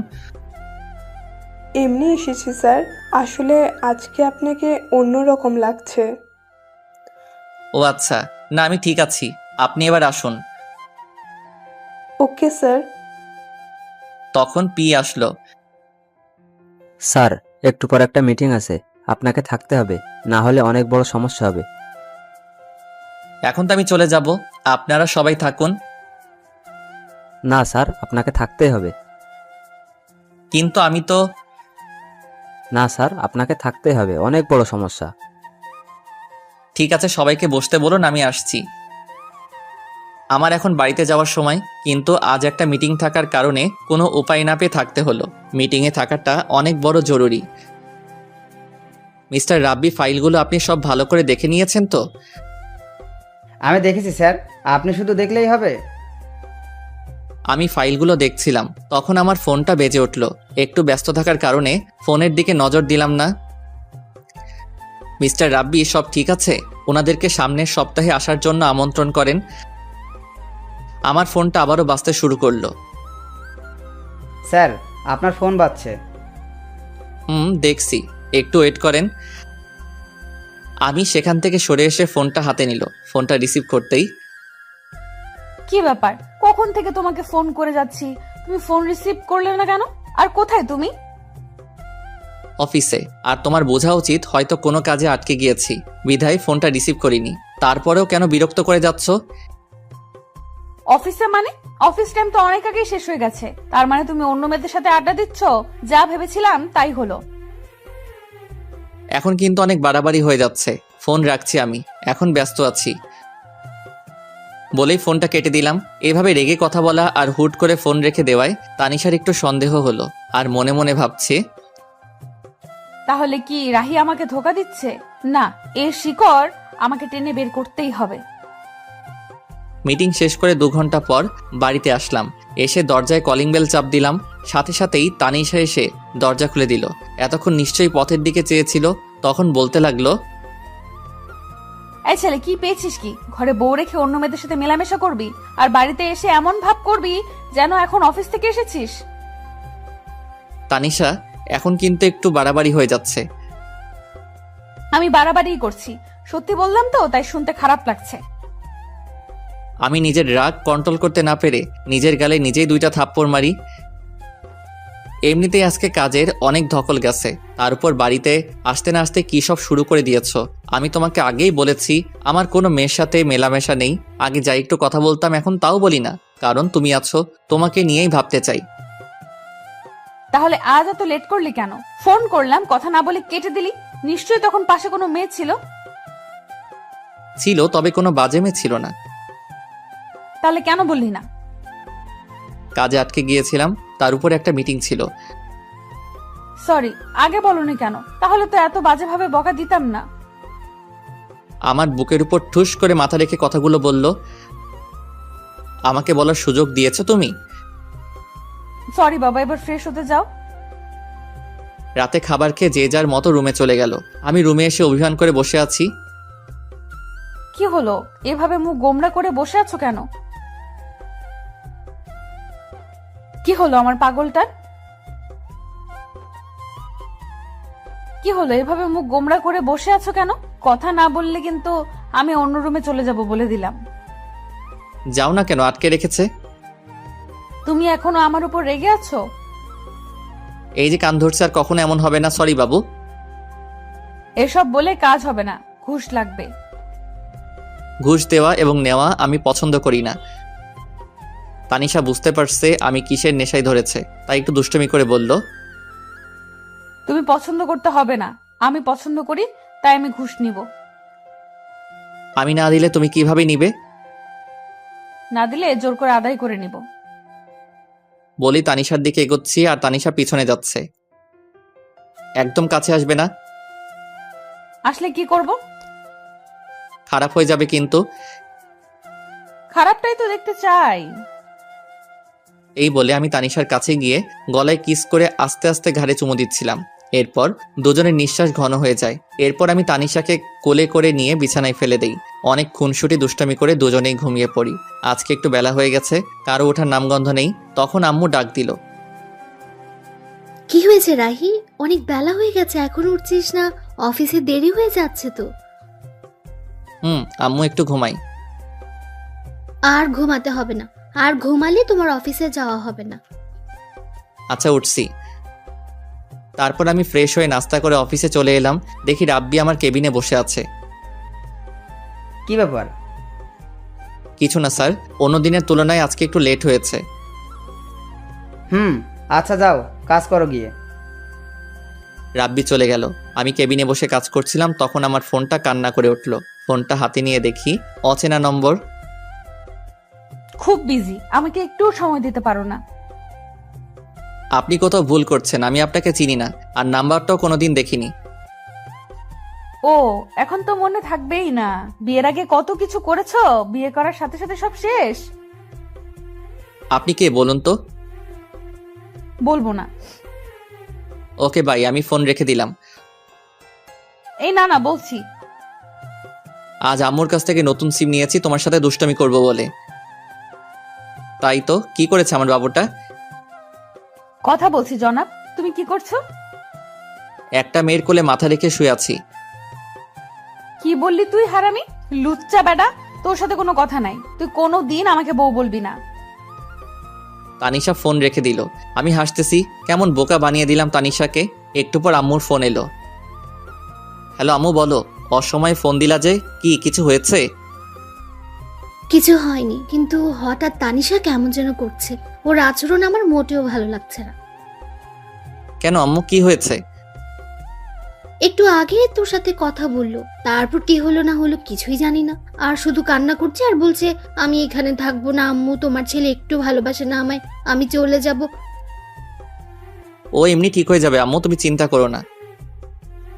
তুই কি এমন বলেছিস যে এমন আচরণ করছে? আম্মু বাসায় গিয়ে সব বলবো, আর তুমি এসব নিয়ে একটু চিন্তা করো না। ফোন রেখে দেওয়ার পর থেকে কিছুই ভালো লাগছে না। ওর সাথে এমন দুষ্টমি না করলেও পারতাম। মেয়েটা এমন কেন? আমি বললাম আরও বিশ্বাস করে নিল। আজকে একটু তাড়াতাড়ি বাড়িতে ফিরলাম। বাড়িতে এসে তানিশাকে কোথাও দেখতে পাচ্ছি না। তানিশার কোনো সাড়া শব্দ নেই, তাই আম্মুকে বললাম, আম্মু আম্মু। কি হয়েছে? বাড়িতে এসে এভাবে চিল্লাচিল্লি করছিস কেন? আম্মু তানিশা কই? কখন থেকে ডাকছি, কোনো সাড়া শব্দ নেই। তানিশা ওর বাড়িতে চলে গেছে। আমি বললাম কি হয়েছে, আমার কথা না শুনে হন হন করে ব্যাগ নিয়ে চলে গেল। আমার এখন একদম ভালো লাগছে না তানিশা যাওয়ার পর থেকে। ঘরটা কেমন যেন হয়ে গেছে। তুই গিয়ে তাড়াতাড়ি তানিশাকে নিয়ে আয়। আম্মু অনেক রাত হয়েছে, এখন তুমি শুয়ে পড়ো, আমি আসছি। বলেই বাইক নিয়ে শ্বশুরবাড়ির উদ্দেশ্যে রওনা দিলাম। বেশি দূরের পথ না। শ্বশুরবাড়ি এসে দরজায় কলিং বেল দিতে লাগলাম। কিছুক্ষণ পর তানিশা এসে দরজা খুলে দিল। কি হয়েছে? এভাবে চিল্লাচিল্লি করছেন কেন? এটা কোনো মাছের হাট না যে এভাবে চিল্লাচিল্লি করবেন। তুমি এভাবে চলে এলে কেন? জানো না আম্মু তোমাকে ছাড়া থাকতে পারে না, সাথে আমিও। ঢং করা লাগবে না। যেখানে আমার কোনো মূল্য নেই সেখানে আমি থেকে কি করব? মানে? অফিসে যাওয়ার নাম বলে অন্য মেয়েদের সাথে থাকবে, সন্ধ্যা হলে বাসায় ফিরবে, তার কাছে আমি কিভাবে থাকবো? তানিশা চোখ মুখ লাল হয়ে আছে, মনে হয় অনেক কান্না করছে। কান্না করারই কথা, যে কথা বলেছি। আরে আমি তো মজা করে বলেছিলাম, আর আমি তো তখন তোমার সাথেই কথা বলছিলাম। বিশ্বাস না হলে অফিসে খোঁজ নিয়ে দেখো। আমি কোনো খোঁজ নিতে যাব না, আমার কোনো দরকার নেই। আপনি এখান থেকে চলে যান। আপনার মতো লোকের সাথে আমি সংসার করব না। বলেই মুখের উপর দরজা লাগিয়ে দিল। কি রে, তোমাদের আবার ঝগড়া হয়েছে? ওই বেটা বদের হাড্ডি সব সময় আমাদের সাথে লেগে থাকে। তবুও তো তোকে অনেক ভালোবাসে। রাগ করে এখন যে এলি, কিভাবে থাকবি এখন? সত্যি তো আম্মু, আমার এখন ভালো লাগছে না। কেন যে ওকে রাগে তাড়িয়ে দিলাম। ওকে ফোন দে। আমি পারবো না আম্মু, তুমি দাও। আমি কেন দিব? তোর জামাই, তুই ফোন দে। তানিশা একটু ভয়ে ভয়ে আমাকে ফোন দিল। হঠাৎ আমার ফোনটা বেজে উঠল। পকেট থেকে ফোনটা বের করে দেখি তানিশা ফোন দিয়েছে, তাই একটু দেরি না করে ফোন রিসিভ করলাম। হ্যালো তানিশা। কেউ যদি আমাকে ভালোবেসে থাকে তাহলে এসে নিয়ে যেতে পারে। এইটুকু বলেই ফোনটা কেটে দেয়। বুঝতে পারলাম পাগলিটার রাগ কমেছে, তাই দেরি না করে ওকে নিতে চলে এলাম। এসে দেখি ও রেডি। চাচিকে না মানে শাশুড়ি মাকে বলে নিয়ে আসলাম। রাস্তায় আমার সাথে একবারও কথা বলেনি, তাই আমি আগে বলি সরি। তুমি এতটা রাগ করবে বুঝতে পারিনি। আমি তো এমনি মজা করে কথাটা বলেছিলাম। তুমি জানো না আমি তোমাকে কতটা ভালোবাসি। এসব বললে আমার কষ্ট হবে না? সরি, আর কখনো এমন বলবো না। এবার প্লিজ একটু হাসো। হয়েছে? এই তো আমার লক্ষ্মী বউ। বাসায় আসতে আম্মু তানিশাকে দেখে বলতে থাকে, কি রে মা, রাগ করে এভাবে এখান থেকে চলে গিয়েছিলি কেন? জানিস না তোকে ছাড়া এখন এই বাড়িটা ফাঁকা ফাঁকা লাগে? আর যাব না আম্মু, তোমার ছেলেকে বলো আমার সাথে যেন না লাগে। রাহি, তুই সবসময় আমার মেয়েটার পেছনে লেগে থাকিস কেন? তানিশা, তোর সাথে আর এমন করলে আমাকে বলবি, তখন মজা দেখাবো হারামজাদাকে। ওকে। রাতে খাবার খেয়ে ঘুমানোর সময় ঘটলো বিপত্তি। তুই বিছানায় ঘুমাবি না। আজব তো, কেন? আমি বসি তাই। সব তো ঠিক হয়ে গেল, কিন্তু এখন আমার কি? কিচ্ছু ঠিক হয়নি। আমাকে কষ্ট দেওয়ার ফল। যতদিন না আমি বলবো ততদিন তুই নিচেই ঘুমাবি। এটা কেমন কথা? ওই আমার সোনাটা, বাবুটা। না, তুই একদম এসব বলে ডাকবি না। আমি তোর কেউ না। ও বউ। কে তোর বউ? তুমি আমার কিউট সোনা বউ। আমি তোর বউ না। আমার বর তো খুব ভালো, সে আমাকে অনেক ভালোবাসে। কখনো কষ্ট দেয় না, কিন্তু তুই শুধু আমাকে কষ্ট দিস। ও বউ, ভুল হয়ে গেছে, মাফ করা যায় না? একদম চুপ, তুই আজ থেকে নিচেই ঘুমাবি। তোমার কষ্ট হবে না এতে? আমার কোনো কষ্ট হবে না। ওকে, গুড নাইট। হুম। পরের দিন সকালে ঘুম থেকে উঠে দেখে আমি বিছানায়। কি ব্যাপার, আমি এখানে কিভাবে আসলাম? আমি তো ফ্লোরে ঘুমাইছিলাম। নিশ্চয়ই বান্দর নিয়ে এনেছে। থুক্কু তানিশা। মুখের কোণে অজান্তেই হাসি ফুটে উঠল। পাগলি একটা, নিজেই নিচে ঘুমানোর কথা বলল, আবার নিজেই উপরে নিয়ে আসছে। ও বউ, চুপ। আমার সোনা বউ। সকালে উঠেই বউ বউ করছিস কেন? ও আপু, আপনার এখনো রাগ কমেনি? কি বললি? আমি তোর আপু, তাই না? এইবার তো মনে হয় আমি শেষ। না মানে চাচাতো বোন যখন বউ, তাই তো? একদম চুপ, বেয়াদব। রাগ কেন বাবু? সরি বলছি তো। রাখ তোর সরি, তোর সরির গুষ্টি মারি। তানিশার সাথে ঝগড়া করছিলাম, তখনই চুটকি এসে ডাক দিল। ভাইয়া, তোকে আর আপুকে আব্বু ডাকছে, তাড়াতাড়ি আয়। তুই যা, আসছি। তাড়াতাড়ি আয়। তারপর আমি আর তানিশা আব্বুর কাছে গেলাম। আব্বু কিছু বলবে? তোমাদের সাথে কিছু কথা ছিল। কি বাবা? আসলে তোমাদের বিয়ে করার পর অনেক সমস্যা গেছে আমাদের পরিবারের উপর। দোকানটাও শেষ হয়ে যায়, হাতে টাকাও ছিল না। এখন সব ঠিক আছে, তাই তোমরা কিছুদিন ঘুরে আসো। এই নাও টিকিট। কক্সবাজারে আমার সব ব্যবস্থা করা আছে। আচ্ছা আব্বু, আমি তো মহা খুশি। পরের দিন আমরা কক্সবাজারের উদ্দেশ্যে রওনা দেই। ওখানে পৌঁছাতে অনেক সময় লাগে, তাই আমরা সোজা হোটেলে চলে যাই। তারপর ফ্রেশ হয়ে খাবার খেয়ে রেস্ট নেই, কারণ অনেকটা পথ জার্নি করে এসেছি। পরের দিন ঘুম থেকে উঠে আমি ফ্রেশ হওয়ার জন্য ওয়াশরুমে যাই। গিয়ে দেখি তানিশা গোসল করছে। আমাকে দেখে চিৎকার করে ওঠে। আসার সময় নক করবি তো? আমি কিভাবে জানবো তুমি ভিতরে? আর দরজা নক করো নাই কেন? তুই ঘুমিয়েছিলি তাই নক করি নাই। ও, বের হ এখন। কেন, আমি থাকলে প্রবলেম কি? যেতে বলছি যা। না, আমি বাথরুমের দরজাটা নক করে ওর দিকে এগিয়ে যাই। তানিশা ভয় পিছনে যেতে থাকে। আমি তানিশার অ্যাক্টিভারের কাছে যেতেও ও চোখ বন্ধ করে নেয়। তারপর আমি চলে আসি। তানিশা হাত ছেড়ে বাঁচলো। এখনো কি আমার উপর অভিমান করে আছো? প্লিজ আমার দূরে দূরে রেখো না, অনেক কষ্ট হচ্ছে আমার। আমি গিয়ে ওর হাত ধরি। প্লিজ তানিশা কিছু না বলে আমাকে জড়িয়ে ধরে। কখনো ছেড়ে যাবে না তো? জীবন থাকতেও না। কখনো যাবে না তো? বাঁচতে হলে একসাথে বাঁচবো, মরতে হলে একসাথে মরবো। প্রমিস? প্রমিস। ওই হুম। আমার না ছোট একটা রাহি লাগবে। তাই? হুম। কিন্তু আমার যে ছোট্ট একটা তানিশা লাগবে। তানিশা লজ্জা পেয়ে আমার বুকে মুখ লুকায়। আমি ওকে কোলে করে নিয়ে বিছানায় ফেলে দেই। ওর ঠোঁটের সাথে আমার ঠোঁট এক করে দেই। তারপর কি হলো সেটাও কি বলতে হবে? আপনাদের কি লজ্জা শরম কিছু নেই? এটা জানার জন্য বসে আছেন? জান মিয়া। 1 বছর পর আমি মাথায় হাত দিয়ে বসেছিলাম, ঠিক তখনই স্যার, আপনার মেয়ে হয়েছে। তানিশা কেমন আছে? ভালো না, শেষবারের মতো দেখে আসেন। কি বলছেন এসব? আমি কেবিনে গিয়ে, এই তানিশা উঠো, দেখো আমাদের মেয়ে হয়েছে, তোমার মতোই মিষ্টি। এই তানিশা দেখো না একবার, প্লিজ একবার কথা বলো। তুমি কিন্তু তোমার প্রমিস ভেঙে ফেলছো। তুমি আমাকে প্রমিস করেছিলে একসাথে বাঁচবো একসাথে মরবো, কিন্তু তুমি আমাকে আগে রেখে যেতে পারো না। ঠিক আছে, আমিও চলে যাব। তখনই তানিশা আমার হাত ধরে বলে, এই পাগল, তুমি আমাকে ছেড়ে কই যাবে? কোথাও না, আমার পাগলিটাকে বুকে নিয়ে রাখবো। তানিশাকে জড়িয়ে ধরেছিলাম, তখনই আমাদের রাজকন্যা কোথায় দেখি? তানিশা আমাকে ছেড়ে দিয়ে, এখানে আছে আম্মু। সবাই দেখি সরো, আমি বাবুটাকে দেখব।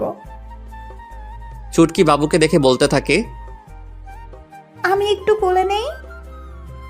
তারপর বাবুটাকে কোলে নিয়ে বলে, আপু, বাবুটা একদম দেখতে তোমার মতো কিউট হয়েছে। ওকে আমার কাছে দে, ও আমার মেয়ে। তোর মেয়ে? আমি কি খেয়ে ফেলছি নাকি? এই কথা শুনে সবাই হেসে উঠল। তারপর আমার মিষ্টি মেয়েকে নিয়ে সবাই আনন্দ করলো। সন্ধ্যার সময়, আম্মু আব্বু তোমরা বাসায় চলে যাও, আমি তানিশার কাছে আছি। ঠিক আছে, আমরা এখন আসি, কিছুক্ষণ পরে খাবার নিয়ে আসবো।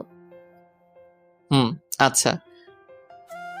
তখন তানিশা বলল, রাহি এদিকে এসো। বলুন মহারানী। এখানে এসে বসো।